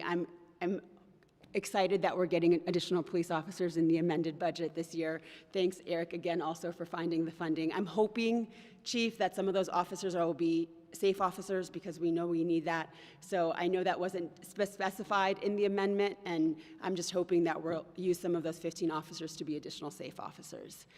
And then lastly, the increase in ACS fees and code fine fees. We have to continue. I know we didn't focus a lot on ACS this budget. I feel like 2 years ago in our first budget, Councilman Adatagavita, we were ACS all the whole time, but we've had some really big wins the last few years, and we'll keep helping support you all in public safety to make sure we can do a lot more spay and neuter surgeries, and we can also continue to help find homes for our furry friends, as Councilman likes to say. All right, now going to Orange Cone. I'm super excited about updates for infrastructure. I have so many folks in our communities that'll be like, we want to know when our street's going to be done and why it's not done. So the $500K, I'm so thankful, Eric, that you put this in the budget. We're going to revamp our street maintenance program, and I'm super excited about this updated dashboard, John, that you're going to be able to click on and see all the information. So I'm really hopeful that we get that progress in Transportation Infrastructure Committee. And then I also wanted to mention one of the projects that my office has been working on is the safe passageway to schools. And what we've been doing is taking a quarter-mile radius around each school and seeing what do the crosswalks look like, what do the sidewalks look like. I actually had a parent respond to me after my comments the other day that says, oh my gosh, I hate having to walk my kid on broken sidewalks to school. And so we're looking at that so that we can really show our focus for our sidewalks and for pedestrian safety. And so I'm excited to see that we're continuing funding for our sidewalk assessment index, because we don't really have a rating system for our sidewalks, and also putting in $17 million of funding into that program. Also, school pedestrian safety is huge. If y'all have ever seen the kids at Fox Tech downtown trying to walk across the street on Flores after we leave home, it's hard. And we had a meeting with them, and I wanted to thank the transportation team and Public Works for meeting with them. They are crosswalks are so tough. And so I can't wait to continue to explore issues on making school pedestrian safety really safe, so that our kiddos, who we all care so much about, have the ability to walk across streets to school in a safe and efficient manner. Going over to affordable housing, I wanted to commend Councilman Castillo and Councilman Villagran for really pushing us to continue funding that additional $1 million in the major minor home rehab program. I was frustrated that we're not going to get additional units, but I love that we're still putting more money in, because maybe if there's capacity, Eric, we can increase the units there. I'm just going to put that positive thinking out into the world, because that work is so important, and it was mentioned previously in amendment sessions, but keeping people in their homes is one of the biggest factors of making sure we're keeping our housing affordable. And then in addition, I'm excited to see the new department for our homeless strategies division. I know it was mentioned by Councilman Castillo-Anguiano, who have been so grateful to sit next to over the last few months, but that is our #1 issue, and we have to figure out how to continue to better help support that and create more housing for them. So I'm hopeful that that division and the focus in that division will allow that to happen. And then last but not least, the small business focus area, I'm going to talk about our capital projects department. So Mike Shannon's already been really hard at work with me helping support our South Alamo businesses. So we're going to get brand new siding. So if you're a South Alamo business that's listening, we're focusing on making sure how can we get our capital projects done more efficiently, and how can we support the businesses while they're going through that process. So I know the construction mitigation grant we're working on right now on that project is to create new construction scrims for those fences that show which businesses are in the area, how you can get to them, stickers on the ground that show you how you can continue walking around areas where there is construction happening, and then even a cool idea, we're looking to put chefs' faces on little signs that say, want the best mussels in town? This way to Lafrite. And so we're trying to create more innovative ideas to help ensure that our businesses stay afloat while we do construction. So I wanted to shout out Mike because technically the role doesn't start till October 1st, but he's definitely been hustling and fielding calls for me, so I'm grateful for that. And then last but not least, I really wanted to shout out Councilman Villagran for her leadership in getting every city employee a raise. I think it's been said by all of my colleagues, but we could not do any of this without you all. And so thank you to ask me for your leadership, and thank you for Councilman Villagran. She said if there's one thing I'm getting in this amendment process, it's the raise for our city employees, and sure enough, that was the #1 priority. So I hope heard today for all of our city employees listening that this council really, really appreciates the work that you all do, and know that we cannot do any of the things that we do for our city without you all. So thank you so much. Thank you, Mayor. Chair Munguia. Thank you, Mayor. I'd like to start off with, of course, with the thank yous, and just thank you to city staff, especially Maria, Justina, Ben, and Eric, of course. It takes a lot to do a multi-billion-dollar budget with a lot of requests and different departments. So we appreciate that. And I know a lot of departments had to go through some cost cutting. And so I know those were some tough decisions that had to be made, but we appreciate the work of all those departments also. And I want to thank the D4 team, everybody who works downtown at the field office, who keep me informed, who read the memos, who also come in early and stay late, and you know, entertain my last minute requests of them. I appreciate that. And thank you to our colleague, Councilman Castillo-Aguillano, for serving with us and being here with us. I think a lot of times I looked over to you and you were just a voice of reason and practicality, and we needed that sometimes, all times actually.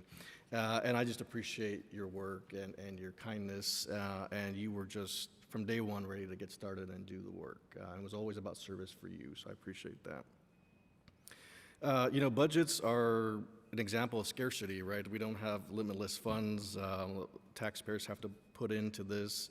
And so that necessarily means that nobody will get everything that they want. And every line item is at the expense of something else. So I think that's important to note. I'm very pleased to see that our employees will be getting increases. I think it's a very tough environment out there, especially with the economy. And having been an LGC staffer and working with a lot of city employees over my years, it is true what everyone says. They do a lot of the extreme hard work that makes the city go. And we get to come up here and sometimes complain or sometimes highlight, but it's really a testament of you all's work. So I just want to say I'm proud to support that. And although there's been a lot of discussion about these amendments, as some of my colleagues pointed out, there is continued support for critical services in the city, like NHSD, rental assistance, utility assistance, continued support for animal care services, which is a huge problem in District 4. And thank you, team, and Mr. McCary and John Gary for working with me on some of my needs in District 4. Even though we're not increasing that budget by much, it is still consistent with the large increase over the past few years to address some of the issues. Supportive services to our homeless population is still in the budget. And like Councilman Kaur said, I'm very excited about what Mark Carmona is going to do with that department, and I'm sure we'll be seeing a lot of him at PCDC, and so I'm excited about that. And also great work for continued support for some of our nonprofits that do a lot of great work and working with residents that some of us will never meet but have problems in their communities, and so we appreciate that. Great continued work with Metro Health, right? Even though there are some changes there, those are very, very important services for our community to continue on. So I think despite some opposition up here, it's been good, and I think we have a really good consensus moving forward. And with our 4-year term, it's a great opportunity for us to just do more planning in the fiscal year. So just thank you to everybody, and I'm excited to vote on my very first budget. Thank you. We'll go into the second round of discussion. Councilman White. Yeah, briefly, I failed to say in my first round when I was giving thanks to folks, to my colleagues. This budget process, we've agreed to disagree a lot of times, but I am so impressed, first of all, with the new council members. You guys way ahead of where I was 2 years ago. I also think the leadership from Councilwoman Castillo and Councilwoman Villagran has been invaluable in helping us navigate a very difficult budget process. And then Leo, of course, being sort of thrown in and getting up to speed has been amazing. And then, you know, I just anecdotally, I had a similar conversation with Sook and Terry separately yesterday.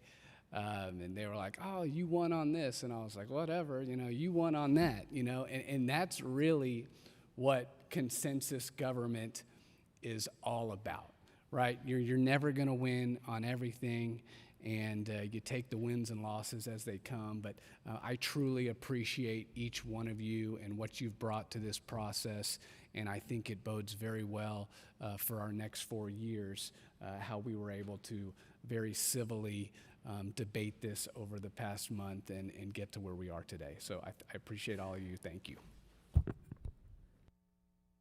Would anyone else like to speak in the second round? Okay, great. Well, let me echo my thanks, Eric, to you and the team for all of the hard work. Again, saw too many of you on too many weekends, but very much appreciate all the due diligence and following up to help us understand, again, the impacts of our decisions, not only in 26, but also how we can help ourselves going into 27. And even thinking about some of these things in the context of some of our other major investments, whether it be the potential bond or even major considerations like how we're going to think through, as Dr. Jacob described, the fiscal cliff that Metro Health will experience in September of 2026. I want to thank you again for the ways in which this budget really reflects the guidance from this body to you all early on, which is how do we fund our no-fail missions? How do we ensure that we are minimizing any impact as a result of the changes in the budget to our most vulnerable? And how are we minimizing any long-term risks as a result of some of the changes we may need to close the gaps?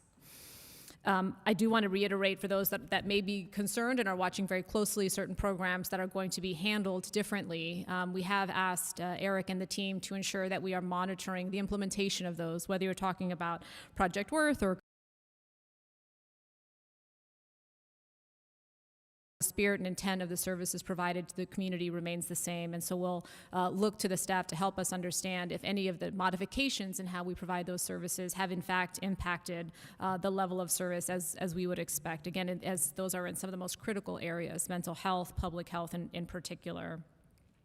I couldn't agree more with the, once we finalize this budget, 2027 is upon us, and I think we've got a real opportunity to help our community understand how we are in fact going to tackle many of the projects, many of the challenges rather, that may not be immediately addressed in this budget. I think in particular, top of mind for many obviously is how we're going to address some of our drainage challenges, and I want to thank my colleagues that took the time to tour those with me, 14 projects on the state's flood mitigation plan, as currently scoped, $411 million, right? Those are just the major projects, and I understand those, some of those estimates may need to be updated, but we know that number is likely higher than lower, on top of some of the other drainage projects that we know don't rise to that level, but are certainly a public safety and really just kind of a nuisance in communities, whether it be heavy rains that flood our sidewalks and et cetera. So while this budget only funds drainage projects that repair damage due to June 12th and June 13th, please rest assured that we have I've engaged with Eric to help us understand soon after this how we're going to communicate to our community, how we're going to tackle the big projects, but also the other flood projects in our community in light of that much lower bond capacity that we found out about in this budget season. Again, nearly a quarter of what we were expecting. This has also been, I think, quite illuminating as we look at helping ourselves, in particular in the Metro Health space. We're already looking, as you've heard from the comments up here, we're already looking towards September 2026, where the cuts in federal funding we will experience, and in particular the 1115 waivers, on top of, so while we as a city will receive less in federal funds, many in our community will also see less funds, cuts to Medicare, Medicaid, CHIP, SNAP, Social Security. We know that is coming on top of the continued impacts of immigration-related policies, as well as tariffs that make it a very challenging economy for our most vulnerable. So as mentioned, I want to reiterate, this has been, again, helpful for us to understand the types of questions that we need to be asking as we look at that tabletop exercise, which I appreciate Eric and the staff helping us facilitate in short order. I also want to reiterate, when you look at some of the amendments, we're talking about, again, appreciate the comments of Chair Kaur when we're thinking more holistically about public safety. Certainly, we appreciate the expertise and the counsel of our Chief of Police, Chief McManus. I think there is certainly an appetite on this body to also hear from others that can help us understand some of the other investments that would be as important and maybe even have a higher ROI over the longer term. Some of the things on that amendment list, for example, additional money for San Antonio Kids Breathe, which the data is very clear. Thank you, Dr. Jacob, again, for showing the immediate impacts when it comes to students their student attendance rate significantly increasing on top of a over 90% decrease in the number of emergency department visits as a result of asthma-related afflictions. So again, that is high ROI, and we talk about many of the challenges in our community as a result of lower educational attainment. Well, part of it starts with ensuring folks are healthy enough to even be in the classroom. So I look forward to a more holistic conversation about not only considering those things, but funding them. And so as we have opportunities in some of the upcoming economic development deals, one of them in particular, obviously, our ongoing negotiations with the Spurs. Again, this is how we can help ourselves. We cannot think about the budget gap and not think about ways we can help ourselves. And how do you get additional money into the general fund? That's why things like naming rights, that's why things like a fair share from parking, from concessions, et cetera, et cetera. So we've got to be thoughtful not only about additional resources in that vein, as well as, I think, we're going to build on the very good conversation we had about the TERS and how we can be more thoughtful about strategic investments that address community needs. So again, my thanks to the staff, and I appreciate a budget that reflects our adherence to the values and the priorities as we also try to set ourselves up for 27. There being no further discussion, there is a motion and a second to approve the budget as amended and presented by the city manager today, save and except for the funding for CHEST. Please vote.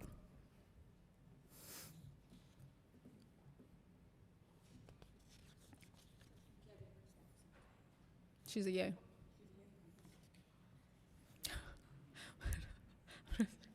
Going to lunch? What's going on? Okay. The motion carries.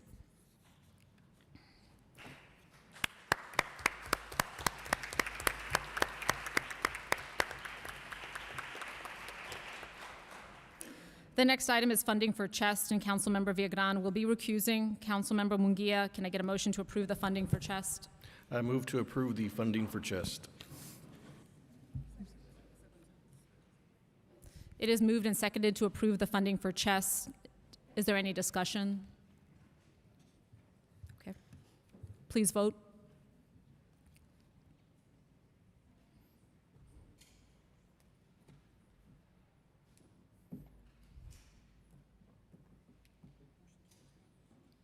Okay, that's right. Madam Clerk, please read the caption for item, the motion carries, thank you. Madam Clerk, please read the caption for item 5. Item number 5 is an ordinance setting the ad valorem city property tax rate to pay the principal and interest on the funded debt of the city of San Antonio at 21.150 cents per $100 of taxable valuation for the tax year beginning on January 1st, 2025 and ending on December 31st, 2025. Okay. Is there a motion and a second for approval of item 5? I move the adoption of a maintenance and operation tax rate. Is that one? That's right, yep. 21.150 cents per 100 of taxable valuation. Is there a second? Second. Is it Galvan? Did you have one? Okay, sure. Did you do it or not? Galvan did. Galvan seconded it. It is moved and seconded to approve item 5. Is there any discussion?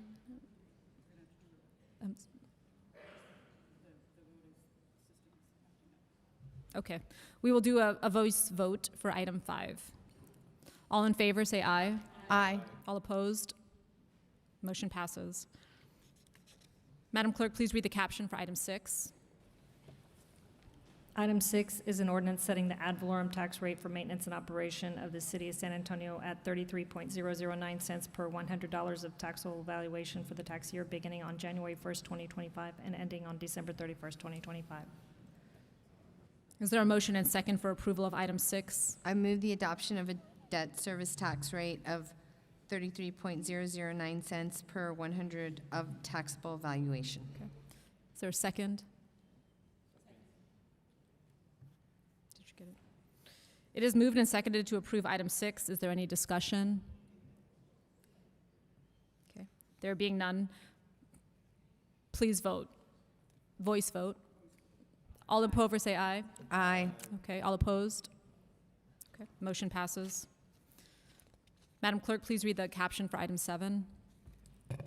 Item 7 is an ordinance amending fees as included within the fiscal year 2026 budget within the general fund and certain restricted funds and amending the city code of San Antonio, Texas to reflect such changes.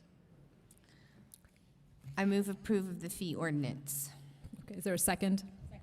Okay, it is moved and seconded to approve item 7. Is there any discussion? Okay. All those in favor say aye. Opposed? Okay, the motion passes. Madam Clerk, please read the caption for item 8. Item 8 is an ordinance carrying forward certain fiscal year 2025 funds and amending prior appropriations, appropriating funds for requirements in city projects and departments, and appropriating funds. Okay. I move approve the fee ordinance. Okay. Is there a second?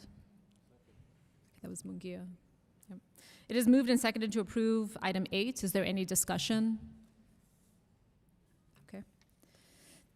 All those in favor say aye. Aye.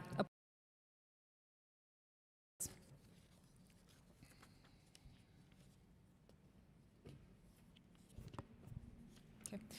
We'll move to item 21, which was pulled from consent for individual consideration. I pulled for individual consideration based on interest in public discussion. City Clerk, please read the caption. Item 21 is an ordinance amending the City Council CCR ordinance to add certain provisions. Okay. Is there a motion and a second for approval so that we may begin discussion? Second. Okay. It is moved and seconded to approve item 21. Is there a presentation? No? Okay. Okay. We have several members from the public that have signed up to speak.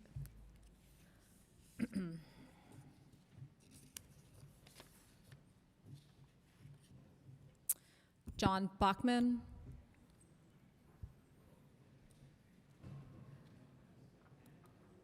John Bachman. Okay.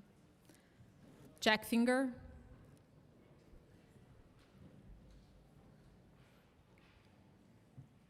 Sir, you have 3 minutes. Okay. Madam Mayor, other members of our illustrious San Antonio City Council, once again, my name is Jack M. Finger.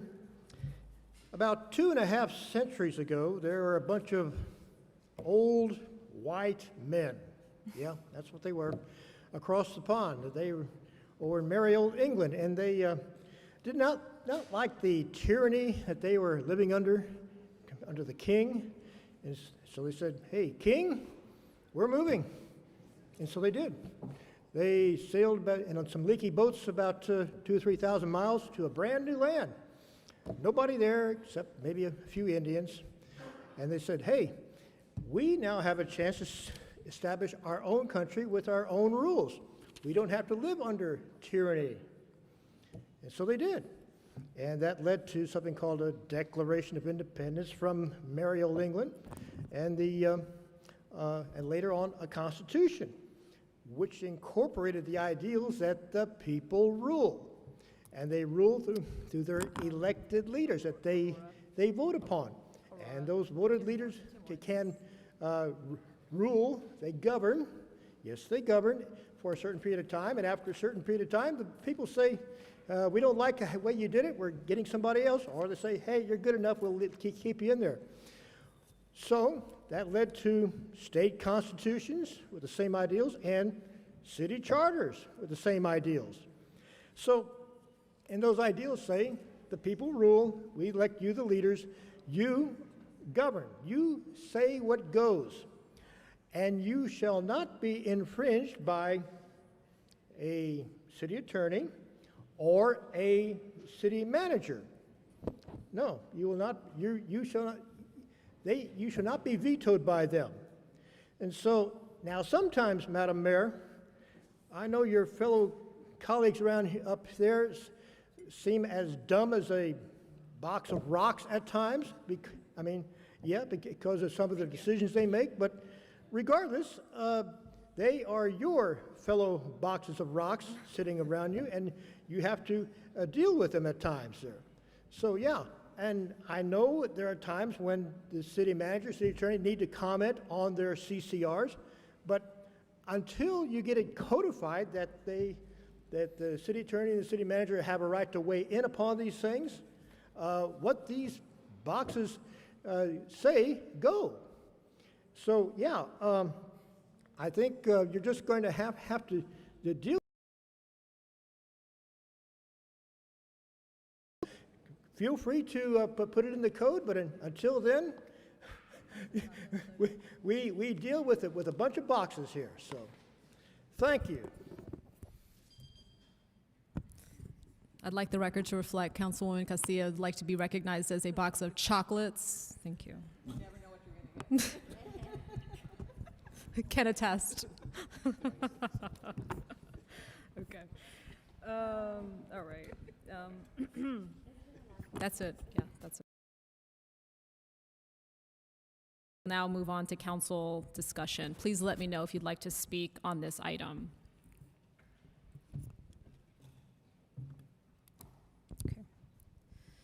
Councilman White. Thank you, Mayor. Okay, I'm just going to be real brief on how we got here. We amended this process a year and a half ago. The reason we did it was because CCRs were being filed, getting held up, and we needed a smooth, more efficient process to get the things moving. Was very pleased that we got that done. We now come to a new council term, and I'm going to again say that I very much appreciate the mayor's interest in the CCR process and making it better. And if there's ever a way that we can make any of our internal processes better, I'm always interested in looking at those. However, we had a lot of discussion on this. We had a B session several weeks ago where it was really clear, and I was fully supportive of the council's consensus position that the process has really been working well over the past year and a half, and we need to continue along these lines right now. And so for that reason, we just wanted to clarify the ordinance, and that's all we've done today. And we worked with the city attorney's office and to get language to simply clarify the ordinance. And as you all see in your in the documents, it's really just section 6 and then a line in section 8. You know, section 8, we state that the CCR ordinance cannot be amended or changed without a council vote, which is something we heard loud and clear at the B session. And then Section 6, we simply state that really CCRs don't expire. And somebody the other day gave me a great thought that let's take, for example, somebody in their last term of office, right? Some of these CCRs from start to finish take a year and a half to get done. So imagine being in your last term of office. Why would you even file a CCR that could take a year and a half to be worked on if the minute you're gone and termed out, the CCR expires and the process would have to start over again? I mean, you may as well not even do the work at that point. So I don't think we need to have anything that would mandate that a CCR expires simply because the council member who authored it is not here. These things need to go through the governance process. They need to go through the committee process. And if the current council members don't like the work that was done previously, they of course can vote it down in governance or in the committee process. So we're just clarifying that in the ordinance today. I appreciate the conversation that we had several weeks ago at the B session. I appreciate my colleagues and Councilwoman Spears and Aldrete Gavito and Castillo for helping get this on the agenda today. I know we've had a lot of good conversations about it, and I'm looking forward to closing the loop on that with a vote today. Thanks, Mayor. Chair Munguia. Mayor, if it's feasible, I would defer to my colleague first, and then I can go after, if that's okay. Councilman Aldrete Gavito. Yeah, thank you. Thank you. Just a few comments to add on to what Councilman White was saying.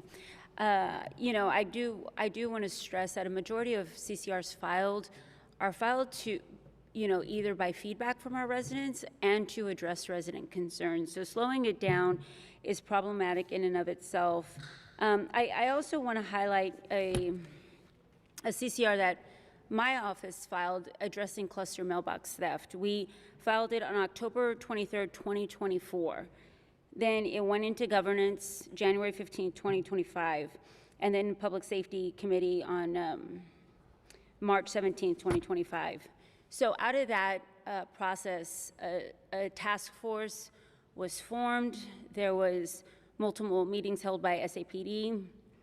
That task force concluded on June 26th. So August came and went. There wasn't any public safety meetings, and here we are in September. So to put all of that work and have the CCR go back into governance makes no sense to me. It's disrespectful to our city staff's work, to SAPD's work, to Deputy Chief Ramos's work, to all the agencies and neighborhoods that spent their time and efforts on this.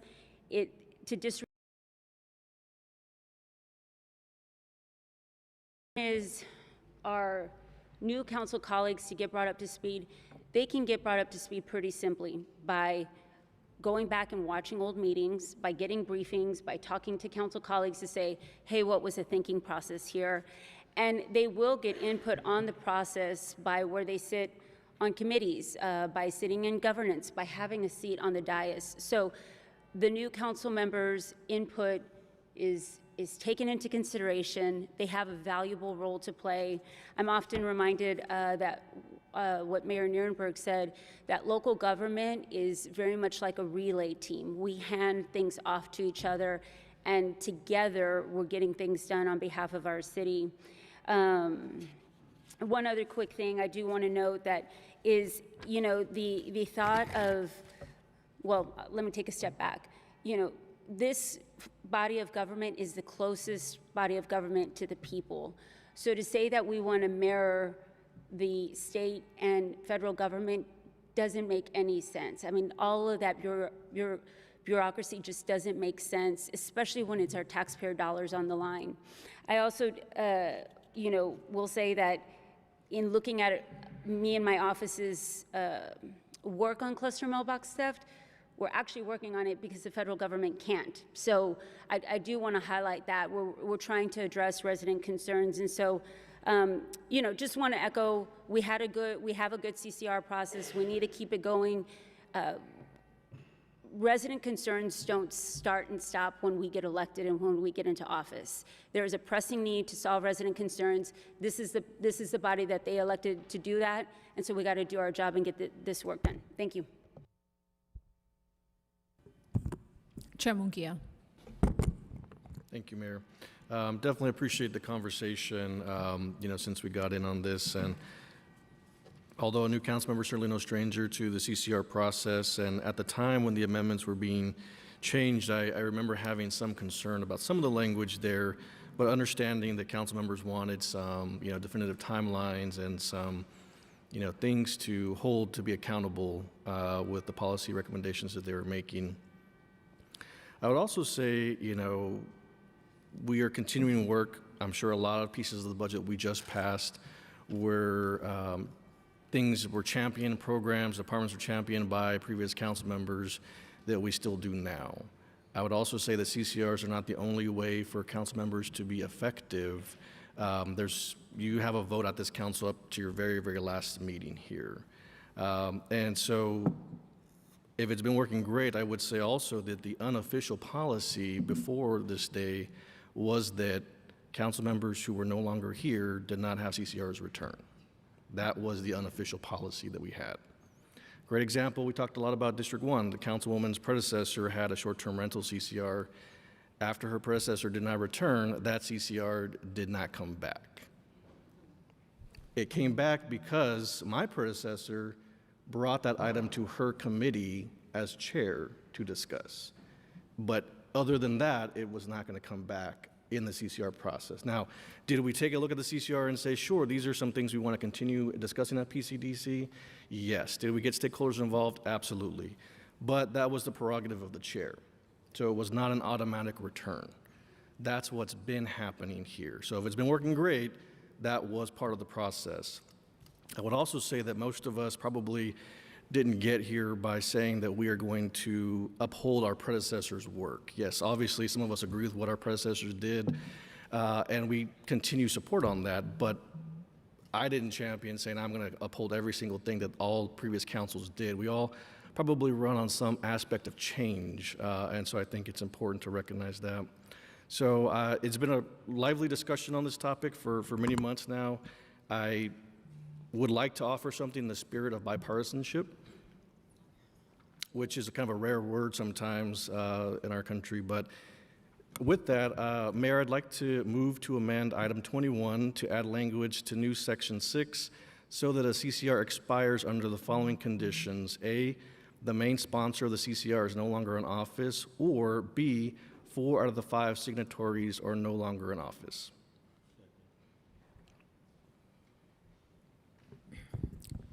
There's a motion and a second. Is there any objection to discussing the item and the amendment together? Okay. So there being none, who would like to just go ahead? That's right. That's right. Yes. Is there any discussion on the proposed amendment? Yeah, Mayor, if I may. Yes, go ahead. I do have copies of the proposal if anybody needs to refer to that. And then I think in the spirit of this, it's just to say this is more or less what was in practice, right? So if a majority of the body wants to continue something that was not going to return, we all still have the ability to do that. This ordinance that we're discussing today came up not through a CCR process, right, or even by the city manager or mayor. It was a signatory memo that got it here. So there are still tools available to folks if they feel like something was missed from the last term that they still want to bring it up. So there's still plenty of options, but I'll pass this to a couple folks that want it. Okay. Who would like to speak on this amendment? Anybody on this side? Councilwoman Castillo. Thank you, Mayor. As folks have already emphasized, local government is the closest government to having a pulse on our constituency. And during my tenure on council, our team has drafted roughly 26 council consideration requests, which have resulted in creating a cost recovery fee for dangerous structures. We've created a program for seniors to save on their property taxes, as well as we've initiated holding metal and auto recyclers accountable through the CCR process. And with a couple of these examples, we were either told that it was preempted by the state and or TCEQ had strong restrictions in which we couldn't take on some of these issues. We've also addressed or working towards address sewer and lateral issues with our constituencies. And we've also have so many more CCRs in the queue, ranging from workforce development, affordable housing, worker safety, and infrastructure. And they are all very straightforward requests coming straight from District 5 residents. And the proposed changes with the original item is to safeguard that democratic process by ensuring all legally filed policy requests have the opportunity to go through the policymaking process and be voted upon following that process. Now with the proposed amendments, all right, I know our colleague from District 2 in his comments earlier mentioned that he's working on a council consideration request. If that is something that is signed and submitted and Councilman McKee Rodriguez returns, is that CCR no longer valid with this proposed amendment, Andy, since the councilman would no longer be the councilman who submitted that CCR? Under the amendment, that's correct, Councilwoman. Yes, so, you know, I value the leadership of Councilman Castillo-Manguiano. I believe he is one of the housing experts on here, given his work with Thrive. And I think the value, and I haven't read it yet, but I'm sure it's a great policy that I would hope we could continue to see move along that process. And with the proposed amendment, we wouldn't see that work continue to come to fruition. And I think your expertise and the work of your team merits, right, going through that process. So I won't be supporting the amendment because I think it's important that these CCRs continue to go through the process. Again, our constituents voted for us to represent them and to direct our city manager and city staff and the city attorney's office to work on a resolution. And I think the original item 21 helps us codify that process. Thank you, Mayor.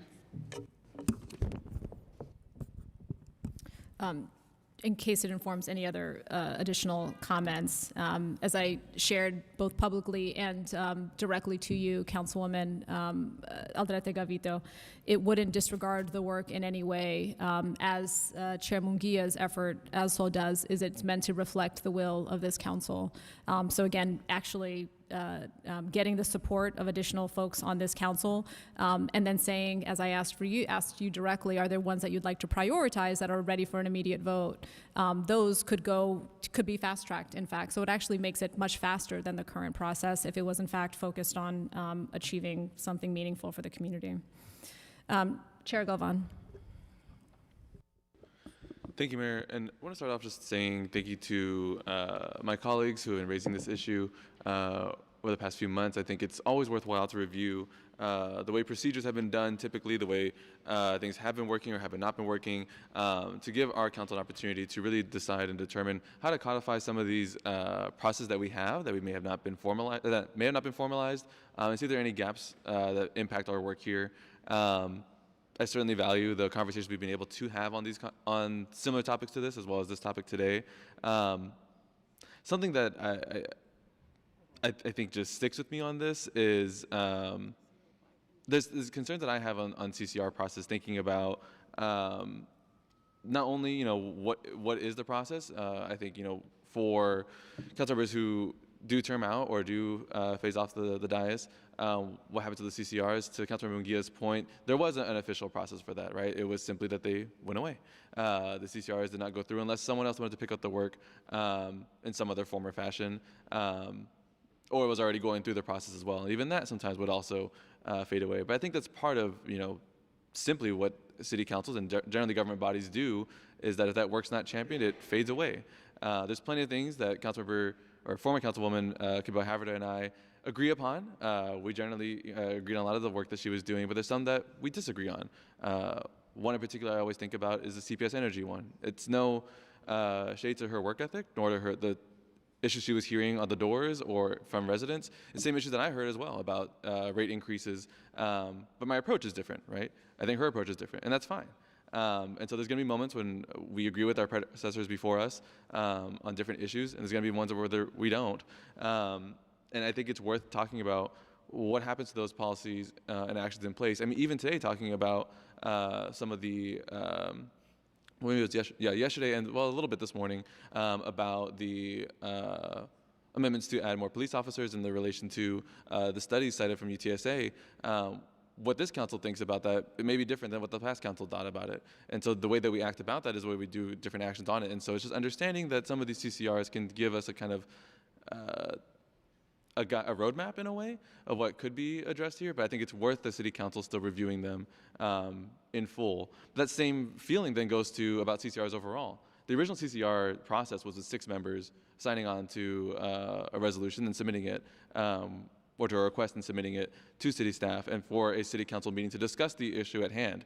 It, of course, was changed over time in 2007 and again later on to make it reduced to 5 so that there could be more work through the committee process, and then, of course, bring it to full council. And what concerns me about that is that while I support the idea of it going through committees, support the idea, of course, of city staff working on these issues that we raise to them, that way we have an actual kind of process of, okay, here's what it can look like, here's what it can actually be if implemented. What I'm concerned about that is that some of these CCRs in the past have been going through without a majority approval and seem to be baked in either into policy actions or into budget items without the full agreement of council. And of course, council has the opportunity to make those decisions made during the budget process or during another council meeting or raising it through a 3-signature memo. My concern with that is that it's constantly having to say, okay, well, this thing got moved through by 5 people, and yet there was not a majority supporting it out loud or through a vote or through some kind of action. And so the point being with all that is that I have my concerns on CCRs, period. I have lots of things I think we should look at, and I think the governance committee should take a look at as well with a longer process about, or longer conversation about what other city councils throughout our country do and how they operate with policies and how they make that policy work for the bodies that they serve and their bodies that they're within. That being said, I think these amendments that are being proposed today, the amendment first from Councilmember Munguia, I appreciate it. I don't think I'll be supporting it today, given the fact that I prefer that most of this work get done in the governance committee and come back out later on, whether it's in a few months or next year, to have a conversation more so about the entire process of CCRs versus different pieces here and there, giving us the opportunity not only on the committee itself to make recommendations, but for the entire council to then consider as a full body, potentially also even between conversations with council members about, well, I heard y'all talk about this at governance, here's what I would think about that, and to bring it to full council conversation and vote to amend the ordinance with more collaborative decision making here. And so I won't be supporting that amendment, and for the amendments for section 6 and 8, I will be supporting those two just until we look at a full review of this CCR process as a collaborative body. Thank you, Mayor. Councilman White. Yeah, just briefly, actually, Rick said a bunch of what I was going to say, but just a clarification with Andy. If this passes the original amendments as proposed, if they pass today, the CCRs that are in the queue now, the cluster mailbox one and some of the others, those will then move forward and get heard. Councilman, yes, it would be effective if and when passed. Okay. Yes. All right. Hold on, point of clarification. He asked if both of them passed, and so if both. No, sorry. You Let me said clear. both. No, just if Councilman Munguia's amendment fails. Well, yeah, that's your clarification. And then the original amendments that we've put forward pass, then the CCRs that are in the queue, cluster mailbox and all of the rest will move forward. It would be applicable if passed, yes. Yes, okay. Today. Okay, thank you, Andy.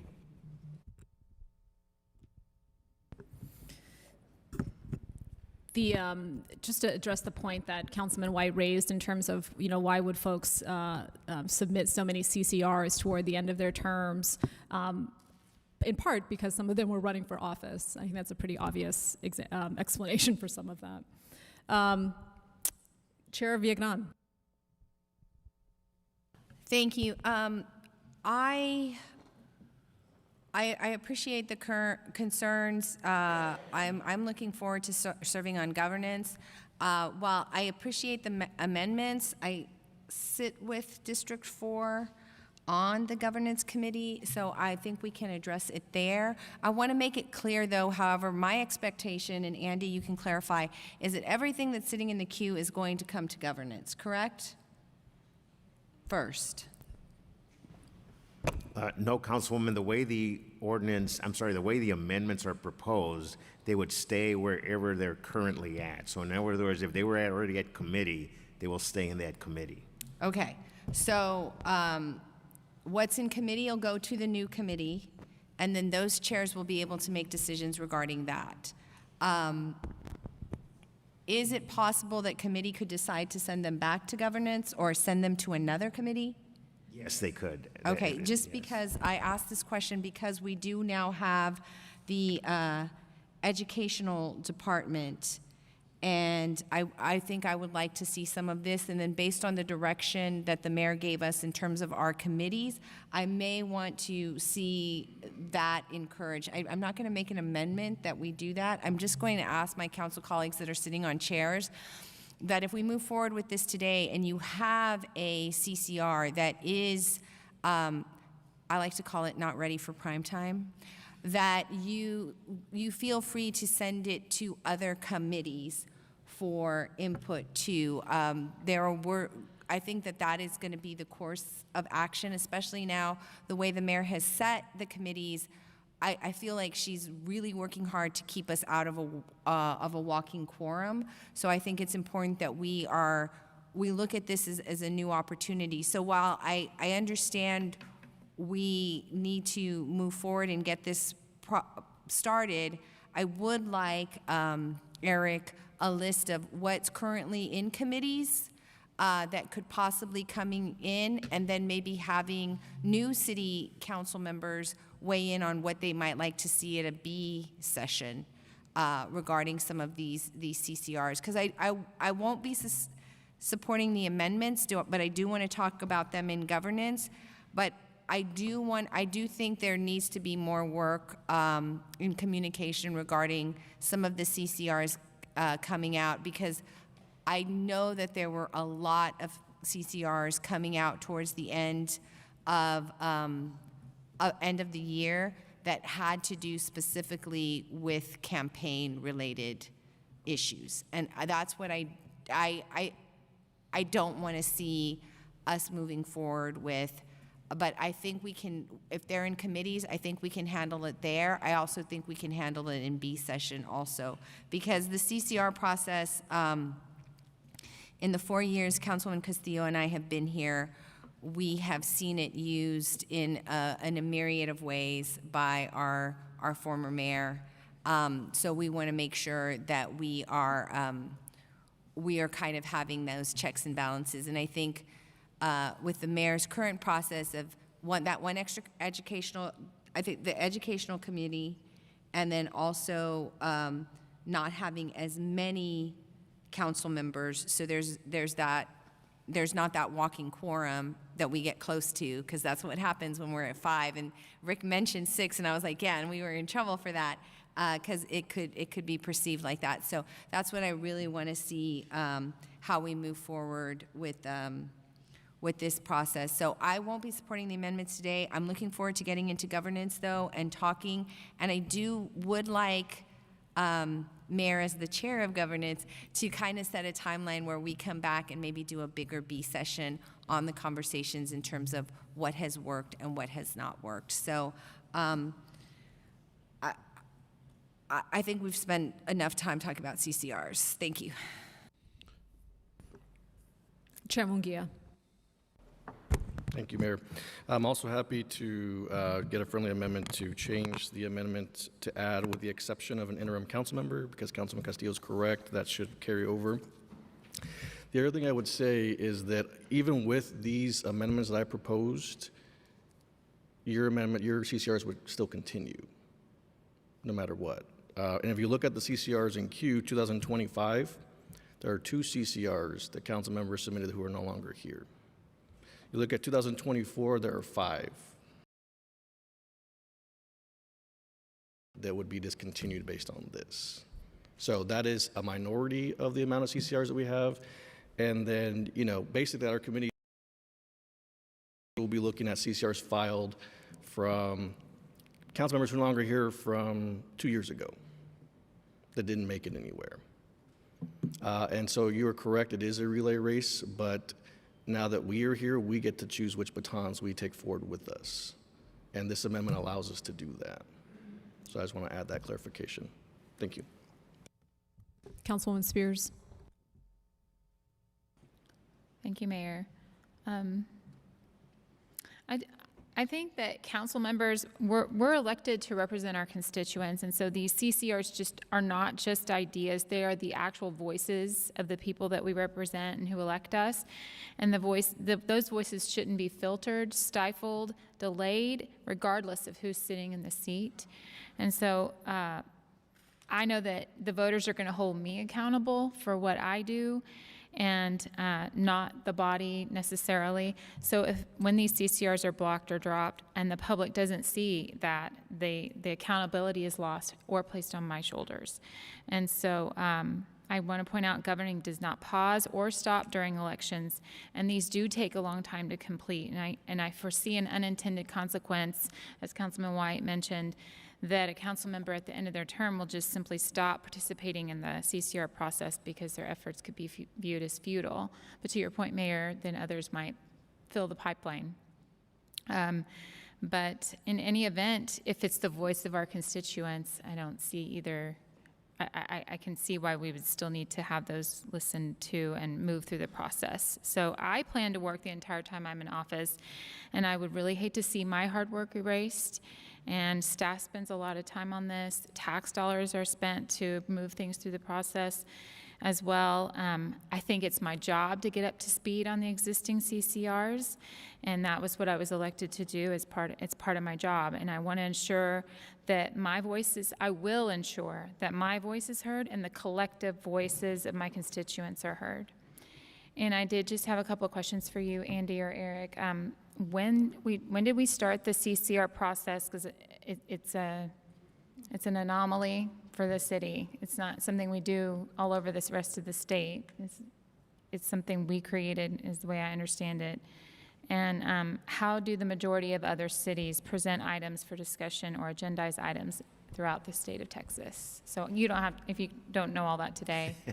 We know one. I can answer one, Councilwoman. Based on what just review of the ordinances, it looks like the CCR process was first documented as an ordinance in 2003.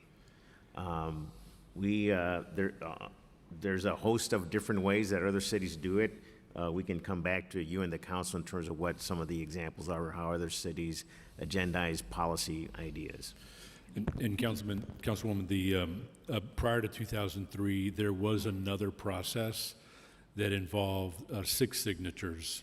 I think Councilman Galvan mentioned that. So over time, it's changed a bit. The other thing that happened primarily in 2005 or 6 is where council committees began existing. Prior to that, there was one agenda-setting kind of a governance committee, and that was it. And it was expanded to the system that we have now. But we can put together some history of that, and kind of how other Texas cities are managing these issues. I appreciate it. Thank you, Mayor. Chair Core. Thank you, Mayor.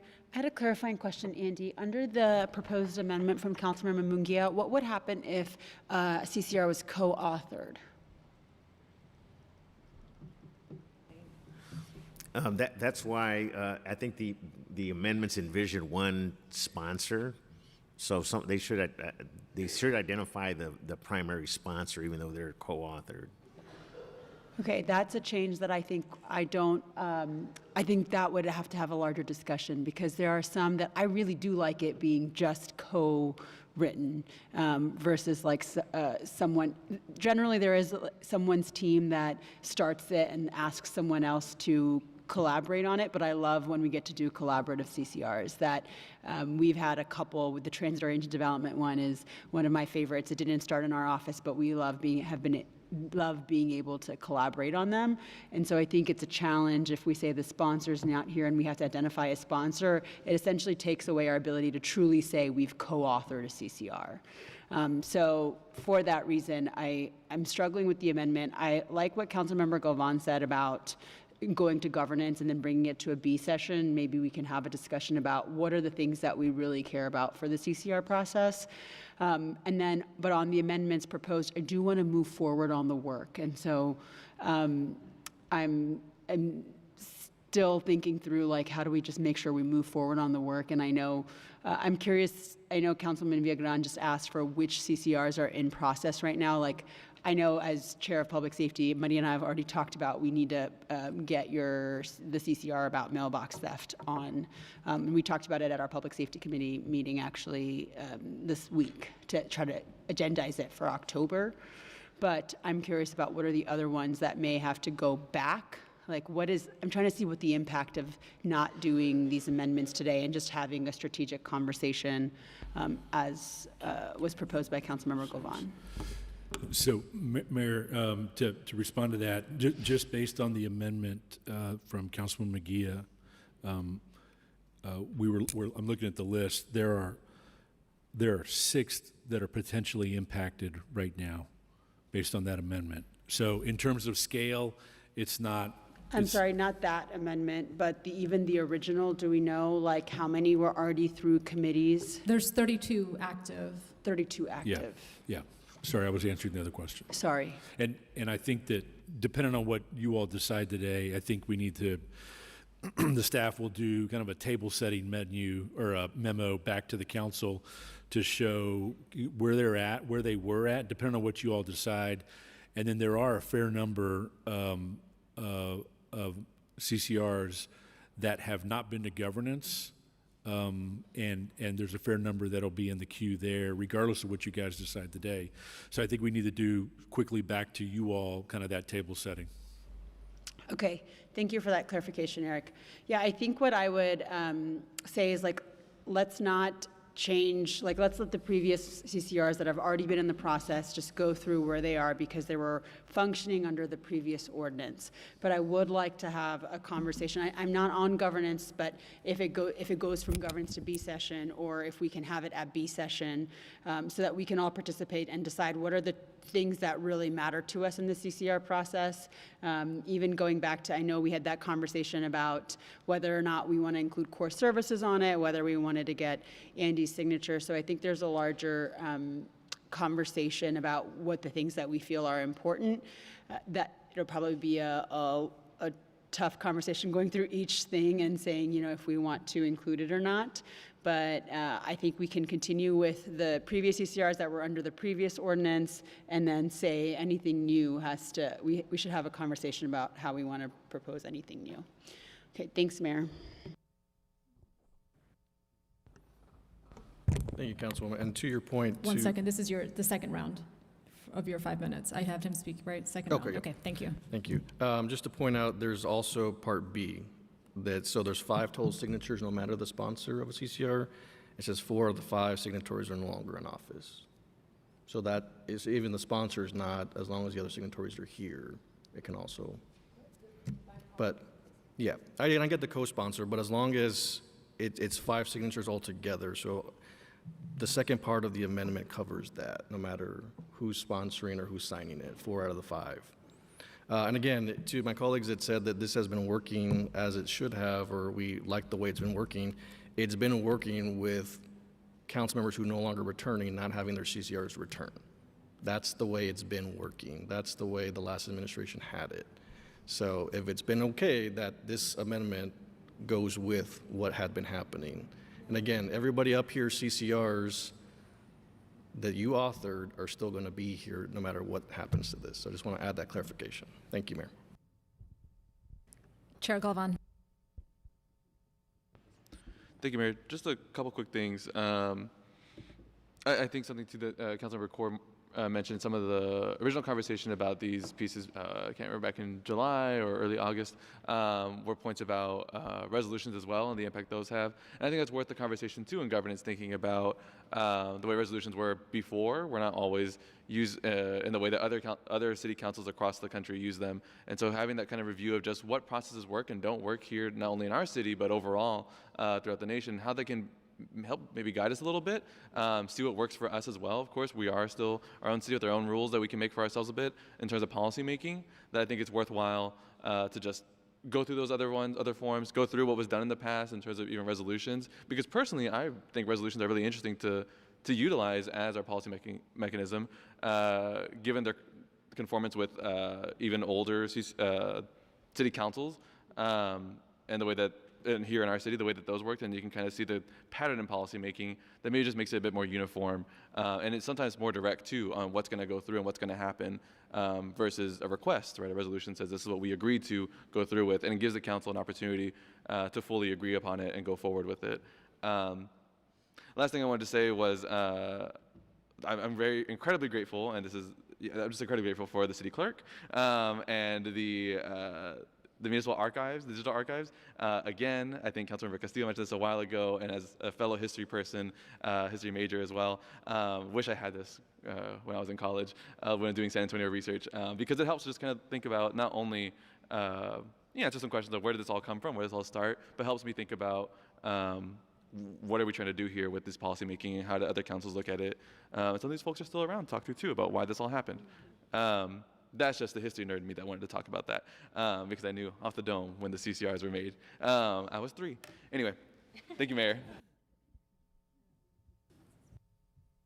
Go ahead, Councilwoman. I just briefly wanted to point out that this very discussion is a perfect example of how bringing an item to discussion first, and then we explore it possibly in B session, or we decide it goes to committee, or we just pass it. I think this is ideal and exactly how this process should work. So, thank you. Great. Anyone else want to speak during the second round? Okay, Chair Core.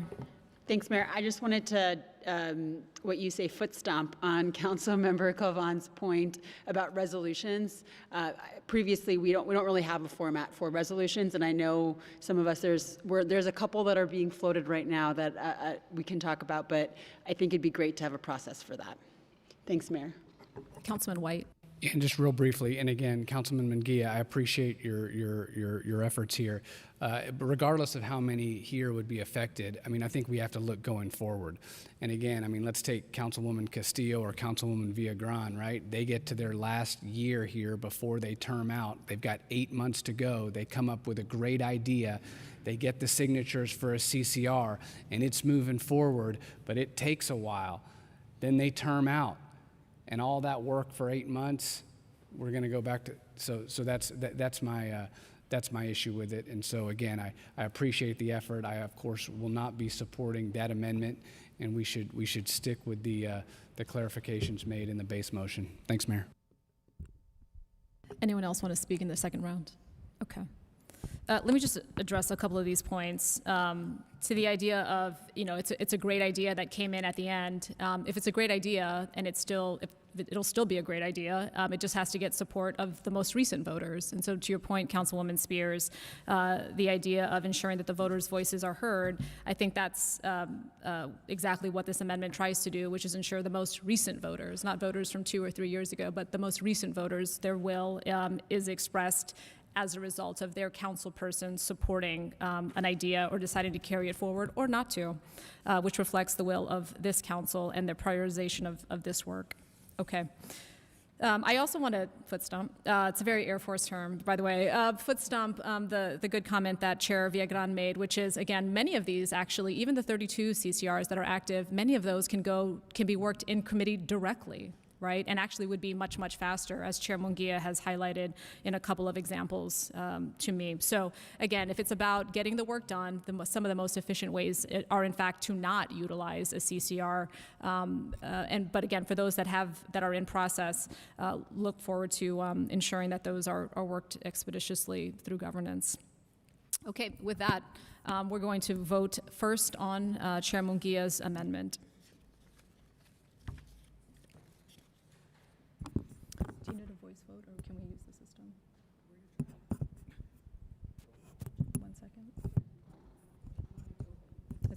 Okay. Please try to vote. We'll see if the system works here. Otherwise, we'll do voice vote. I can't see it. Okay. All right. All those in favor of Chair Munguia's amendment, please say aye. Aye. Well, do we have to raise hands then? We'll raise hands. 1, 2. Okay. All those opposed? Okay. 9. Okay. The motion fails. Was there any additional comment on the original amendment by Councilman White? Okay, there being no further discussion, we will move to a vote. All those in favor say aye. Or raise your hand, sorry, excuse me, raise your hand. Mayor, if I may, can we Please. ask for a voice vote on the main motion? Sure, the main motion is to approve the amendment. Go ahead. You're going to do a roll call vote? I'm Okay. sorry, roll call vote. You'd like That's a what I roll meant. call I'm vote. sorry, Okay, yes. thank you. Thank Councilmember Corr. Councilmember Castillo-Anguiano. Councilmember Villagrán. Aye. Councilmember Munguia.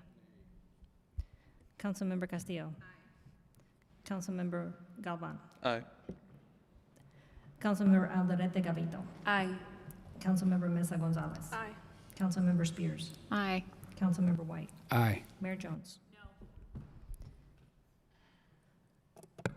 Motion carries. Motion carries.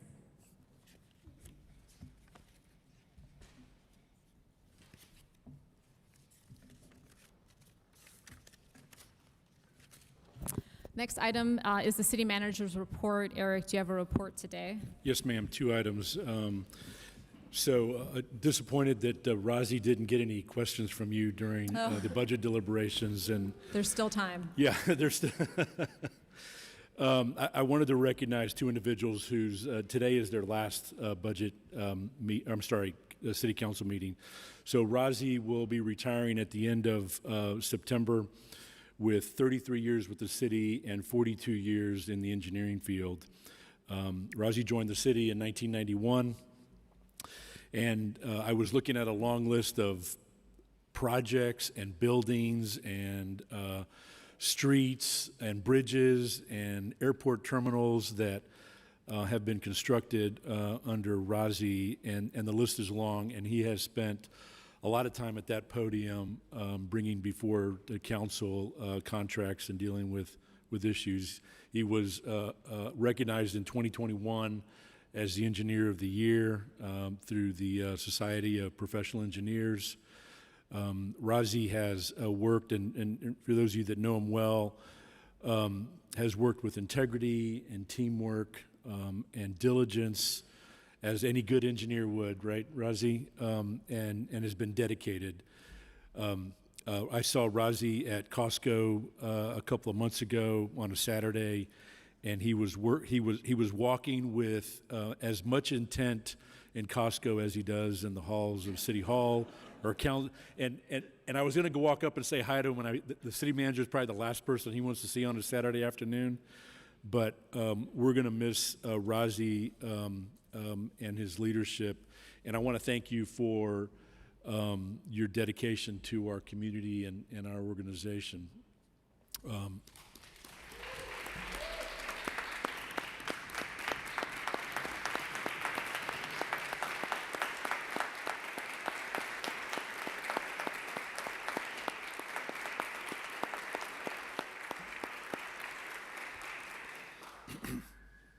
And then secondly, today is the last council meeting for Lori Houston. Lori Houston started off 23 years ago as an intern with the city. So when Councilwoman Castillo was talking about her days of being an ambassador, you never really know where you end up. But she started in Public Works as an intern and has progressed through our organization to becoming an assistant city manager in 2015. And like Razi, I looked at the long list of things that Lori has been instrumental as a team member and as a leader in delivering for this city over her tenure. And probably the first big project that she was tasked with was overseeing the design and construction of the expansion of the San Antonio River up towards Museum Reach, which was the first expansion ever in the history of the San Antonio River. There's a long list, and you all know them, but I'll tell you that from my perspective, where Lori worked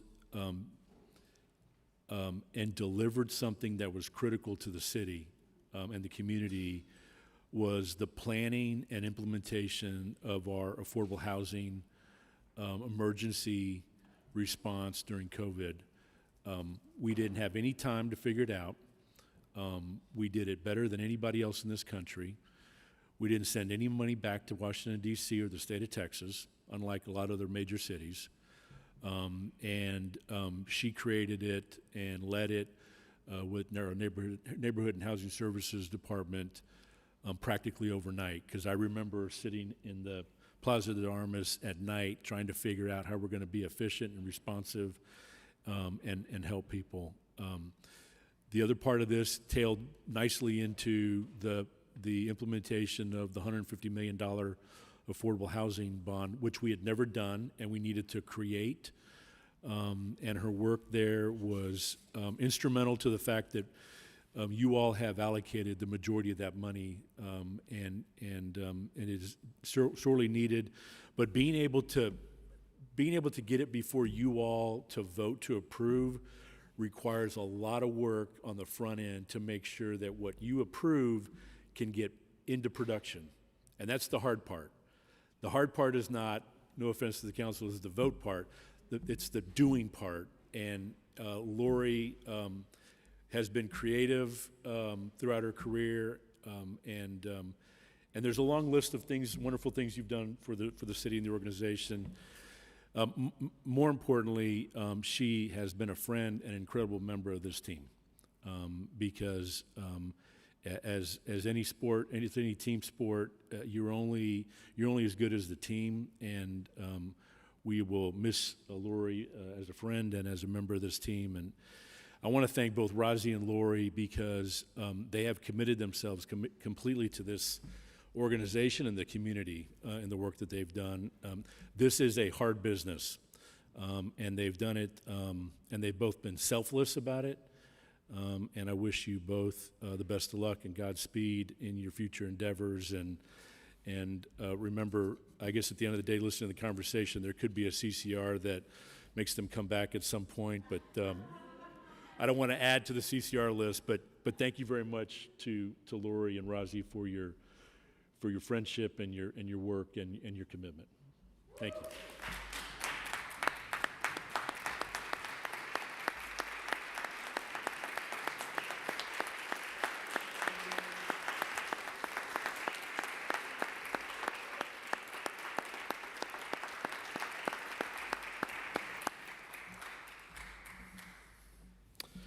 That's it, Mayor. Yes, certainly. A couple of folks would like to chime in. I think during that they were already drafting their CCRs to keep you here. So, Chair Corr, please. Thank you so much, Mayor. I remember when I first started, I think one of the first directors, assistant directors, city managers, assistant city managers that was transitioning was Rod. And he transitioned over to VIA, and everyone was giving such heartfelt messages. And I liked him too, but I'd only spent a few months with them. And I think now, sitting here 2.5 years later, I understand the attachment that we get to you all. Rozzy, I will never forget you, and you probably will never forget me too.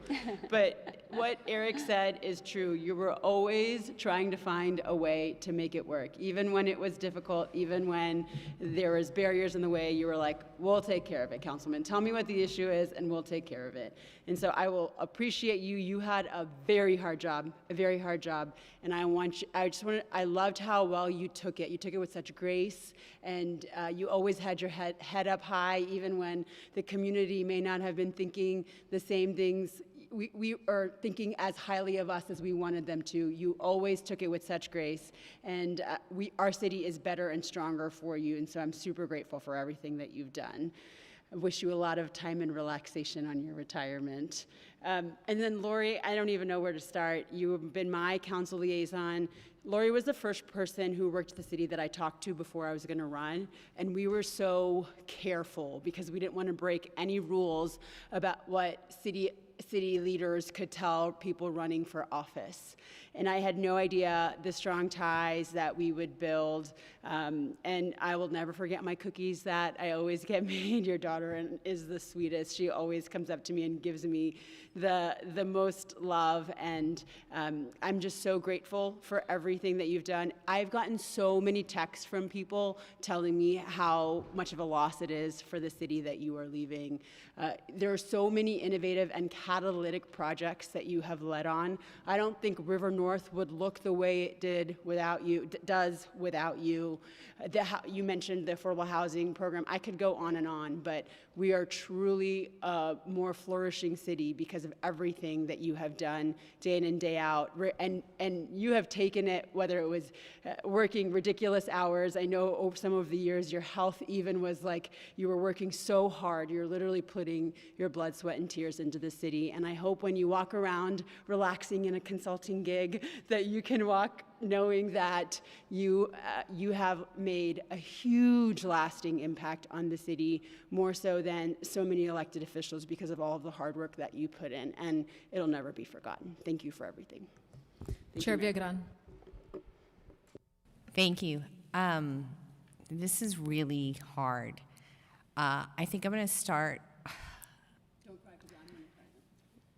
I think I'm going to start with Rozzy. Both you and Lori worked with my sister, and the job you did when I kept on asking for traffic lights, because my dad did traffic, and you were like, no, it's not warranted, it's not warranted. And then just to sit there just last week with what's going on in Military Drive, and you were like, we'll take care of it, Councilwoman, and to know that you have always taken care of it, Rozzy. And when we write the story of Team San Antonio and whom helped make this city move forward, your name is going to be in my book for sure. And you are well deserving of this retirement, even though I wanted you to stay until I termed out. I am so thankful for that. And I am thankful for the team that you have beside you, because I know why I'm comforted is I know your team works just as hard as you, and they care just as much about the city as you do. And so I will miss you so much. I don't know how I'm going to do October. When I walk around y'all and I'm all sad, y'all are going to know it's because Rozzy's not here. So thank you so much, Rozzy, for what you do. Lori, when I walked in the first time and you heard me talk, you froze because you thought my sister was still here. And I was like, no, the mean Viagran sister is here.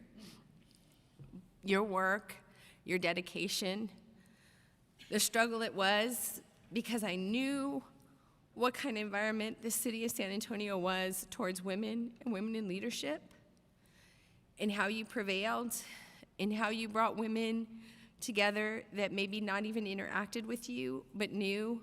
Let's support Lori Houston. She needs support. It made it easier for us as women to sit here on the dais and get things done.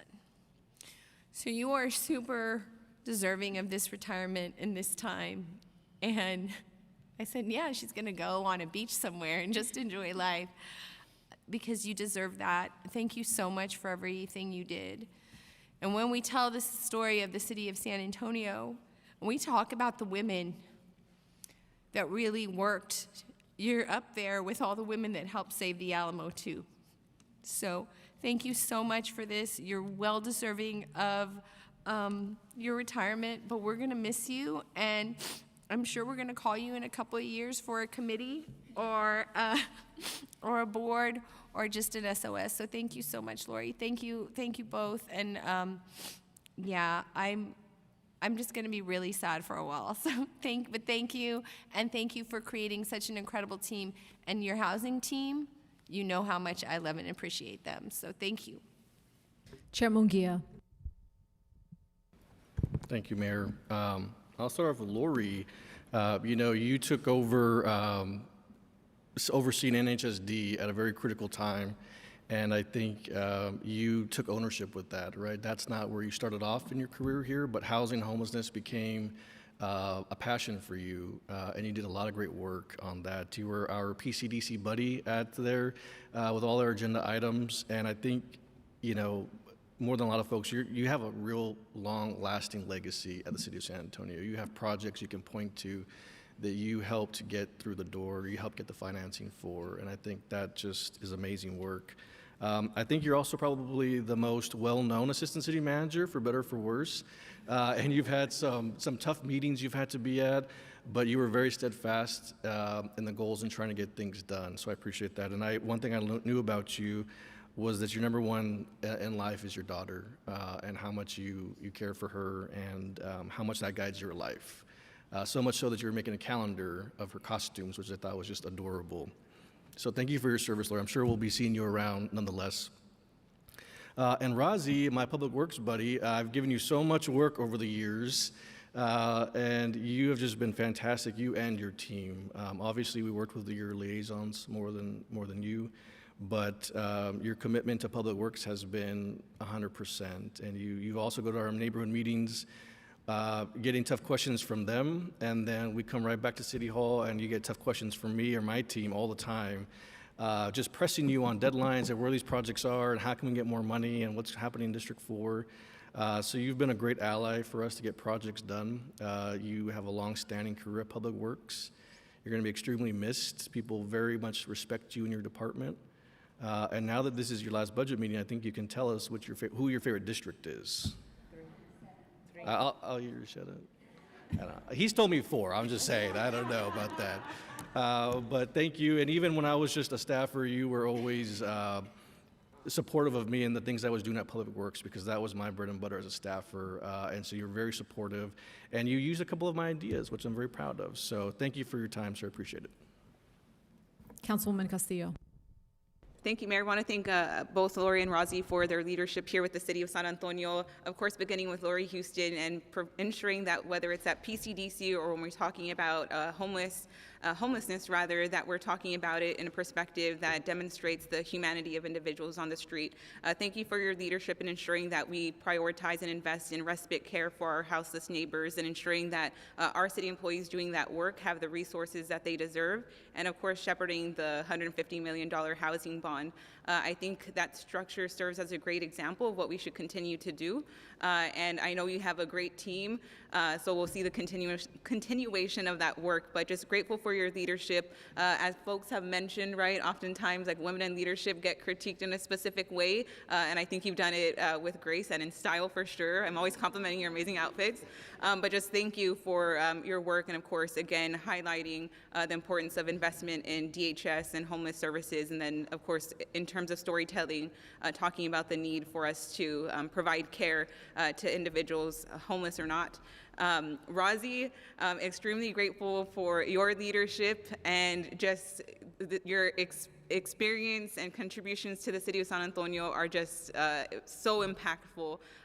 Since 1991, that's the year I was born, and like you've been doing this work. And I know for District 5 residents, as I said during the budget conversation, this is the primary top concern that our constituents are walking in and calling about. And I feel like you and I and your team, we've been through the trenches with some public meetings, and I value just the leadership of your team in answering those questions, and of course making sure that we're being intentional with our D5 specific budget. I always share with my constituents, right, that D5 is very good at allocating those dollars, but it's because of you and your team helping us identify how we can have the greatest impact in our communities.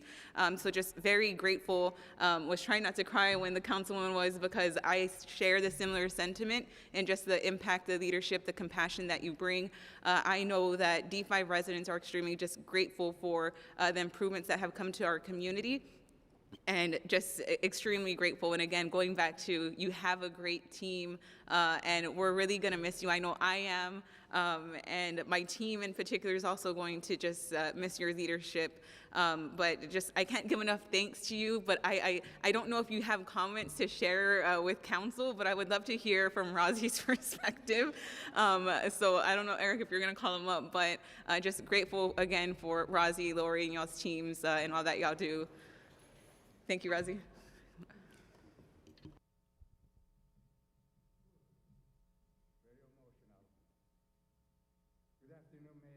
Man, thank you for serving our community with love. It is not an easy job to be a council member, mayor, or city manager, but it's a very rewarding job. Let me begin to thanking my wife, Gail, she's not here today, for being a wonderful partner and source of support in my life. In addition, I want to thank my staff and co-workers working together to serve our community. Throughout the years of working with many of you and previous mayor and council, we have been able to improve roadway, make safer for publics to travel, build drainage project to protect flooding of the property, constructed various community centers, library, parks, fire station, police substation, and much more to improve the quality of the life for our community.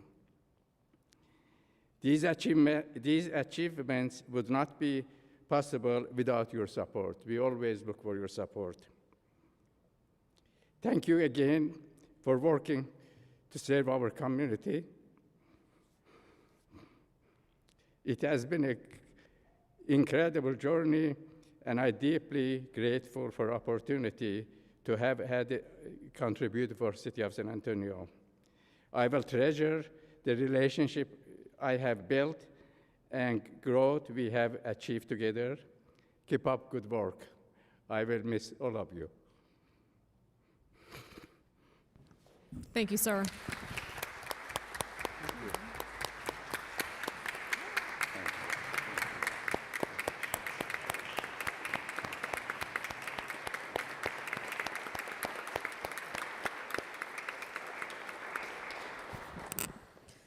Lori, would you also like to say something?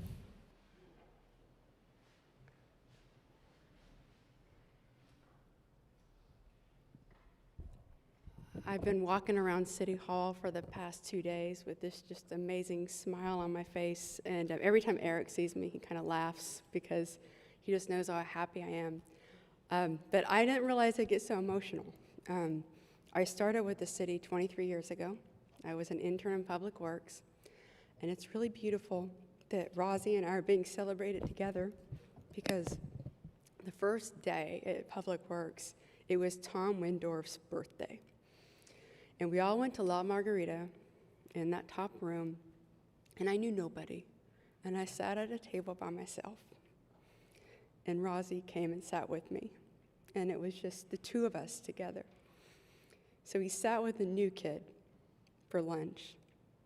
And we talked about his family, talked about where he was from, my military roots, and we became friends from then on. And we have been advocates for each other since. So Razi, thank you. I love you, man.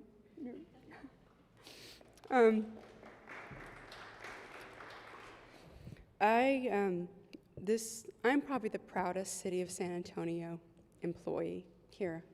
I wear my backpack in the airport when I go traveling. This is City of San Antonio. I wear my shirts. I'm so proud of this organization. And I love my team. And you've mentioned bringing up women in this organization. I was one of those women that Cheryl Scully saw, and I took that very seriously. And every woman I've seen, I've made sure I bring them up. It's Veronica Garcia, Crystal Jones, Shannon Miller, Colleen Bridger. That's my team, and the men are great too. But I'm just so proud of every one of them, and just proud of my team. The hardest part is leaving the executive team. We have, oh my gosh, this team, probably 10 years that you're working with. And we went through the Migrant Resource Center, Snowvid, COVID.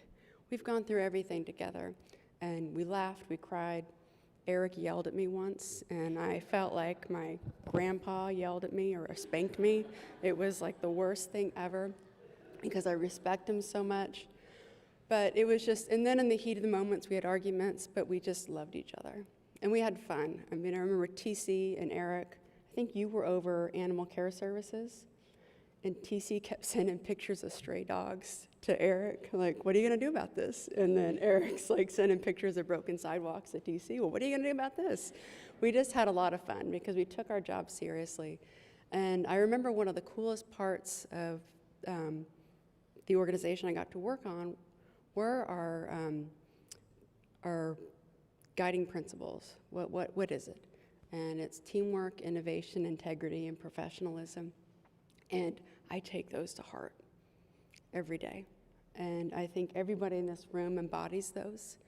And wherever I go, and by the way, I'm not gonna go work for the Spurs, I'm not gonna go be a developer, none of that's true. I really am taking time off to be with my family and to be with my new lover, Daryl. We've been together for 3 years. I joke when I say that because I don't want to say I have a boyfriend at 47 years old. So I just want to be with my family. I just want to spend some time before I figure out what I'm going to do. And that's what I'm going to do, just spend some time with my family.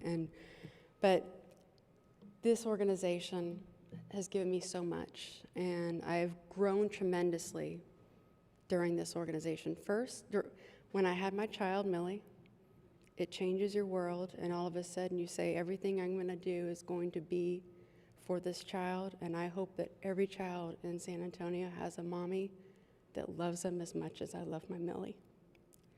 And Millie got very comfortable up here.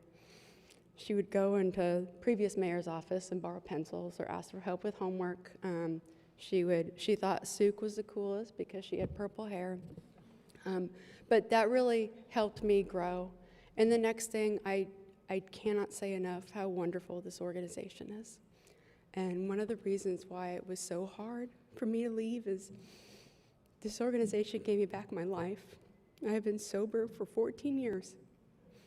And I would not have been able to do it without my faith, my strength, my family, and the city of San Antonio. The love, I mean, Maria, the first time she told me, I'm so proud of you, and I was 1 year sober, and I still remember that. I wouldn't be here today. I wouldn't be alive. And so when you all talk about, making it better for our employees, keep doing that because that's what saved my life. And I can't tell you, there's no better city manager who cares about his employees so much than Eric. That is number one. And so I think we are the best organization in the city. And because of my experience in sobriety, when Eric gave me homelessness, I wasn't sure I was ready for it. And I will say that the only reason I'm sober today is my faith, my strength, my family, and this organization. And when we think about our most vulnerable community, they might have one of those. And it took me a long time to get sober, and it's the hardest thing I've ever done in my life. And so I just want to leave and say I'm so proud of the organization. I'm proud of the work you all do. We are a compassionate city, and I'm going to continue that work. I don't know where it's going to take me, but it's been so wonderful to work here. And I need to end, but it's been great. So thank you so much.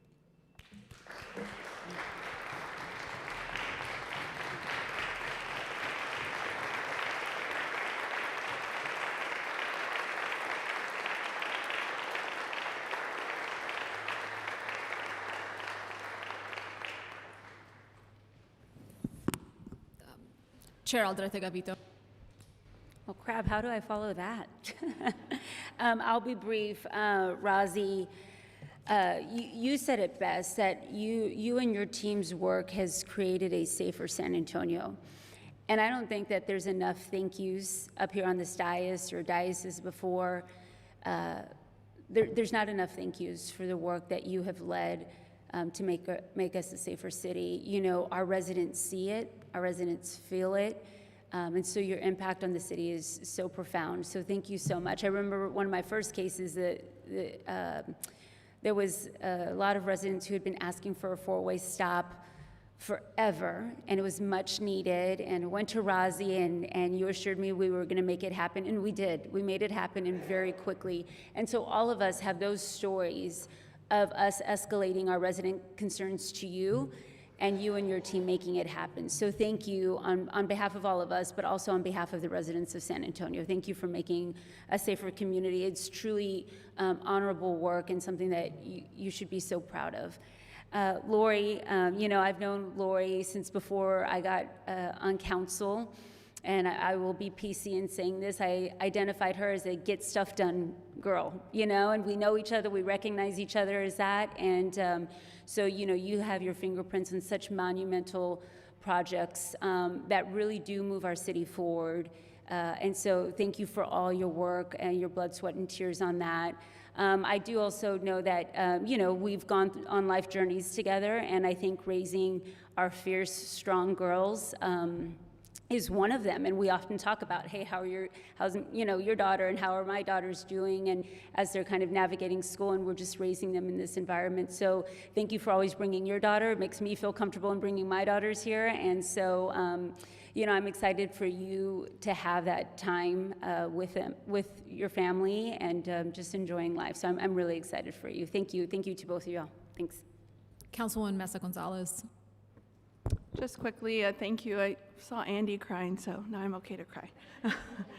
Just thank you for your work. Not a lot of time here on council with y'all, but definitely remember working with you while I was in the mayor's office during COVID and Snowvid and housing bond charter amendment. And so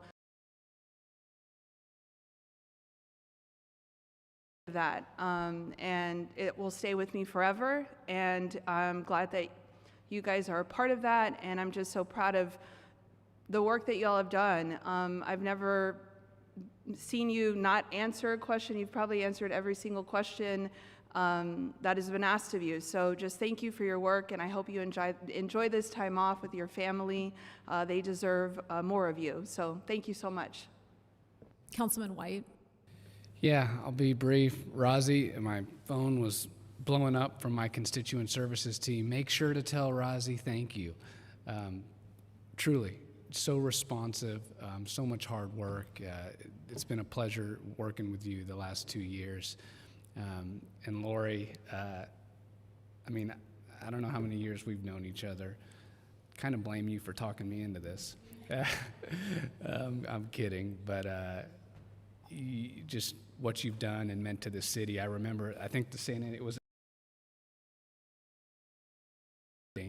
and within a matter of a couple of hours, it had like 500 likes with all these loving comments about Lori. It was really amazing, but what you've meant to the city cannot be understated. And so thanks for all the hard work. Look forward to seeing what you do next. Rozzy and Lori, public service is a high calling. Thank you for all that you've done to serve our city and to make us a stronger and a better city. Thank you, and best of luck and Godspeed to you and your families. I'd ask my colleagues to remain seated until I complete reading the caveats needed to meet in executive session.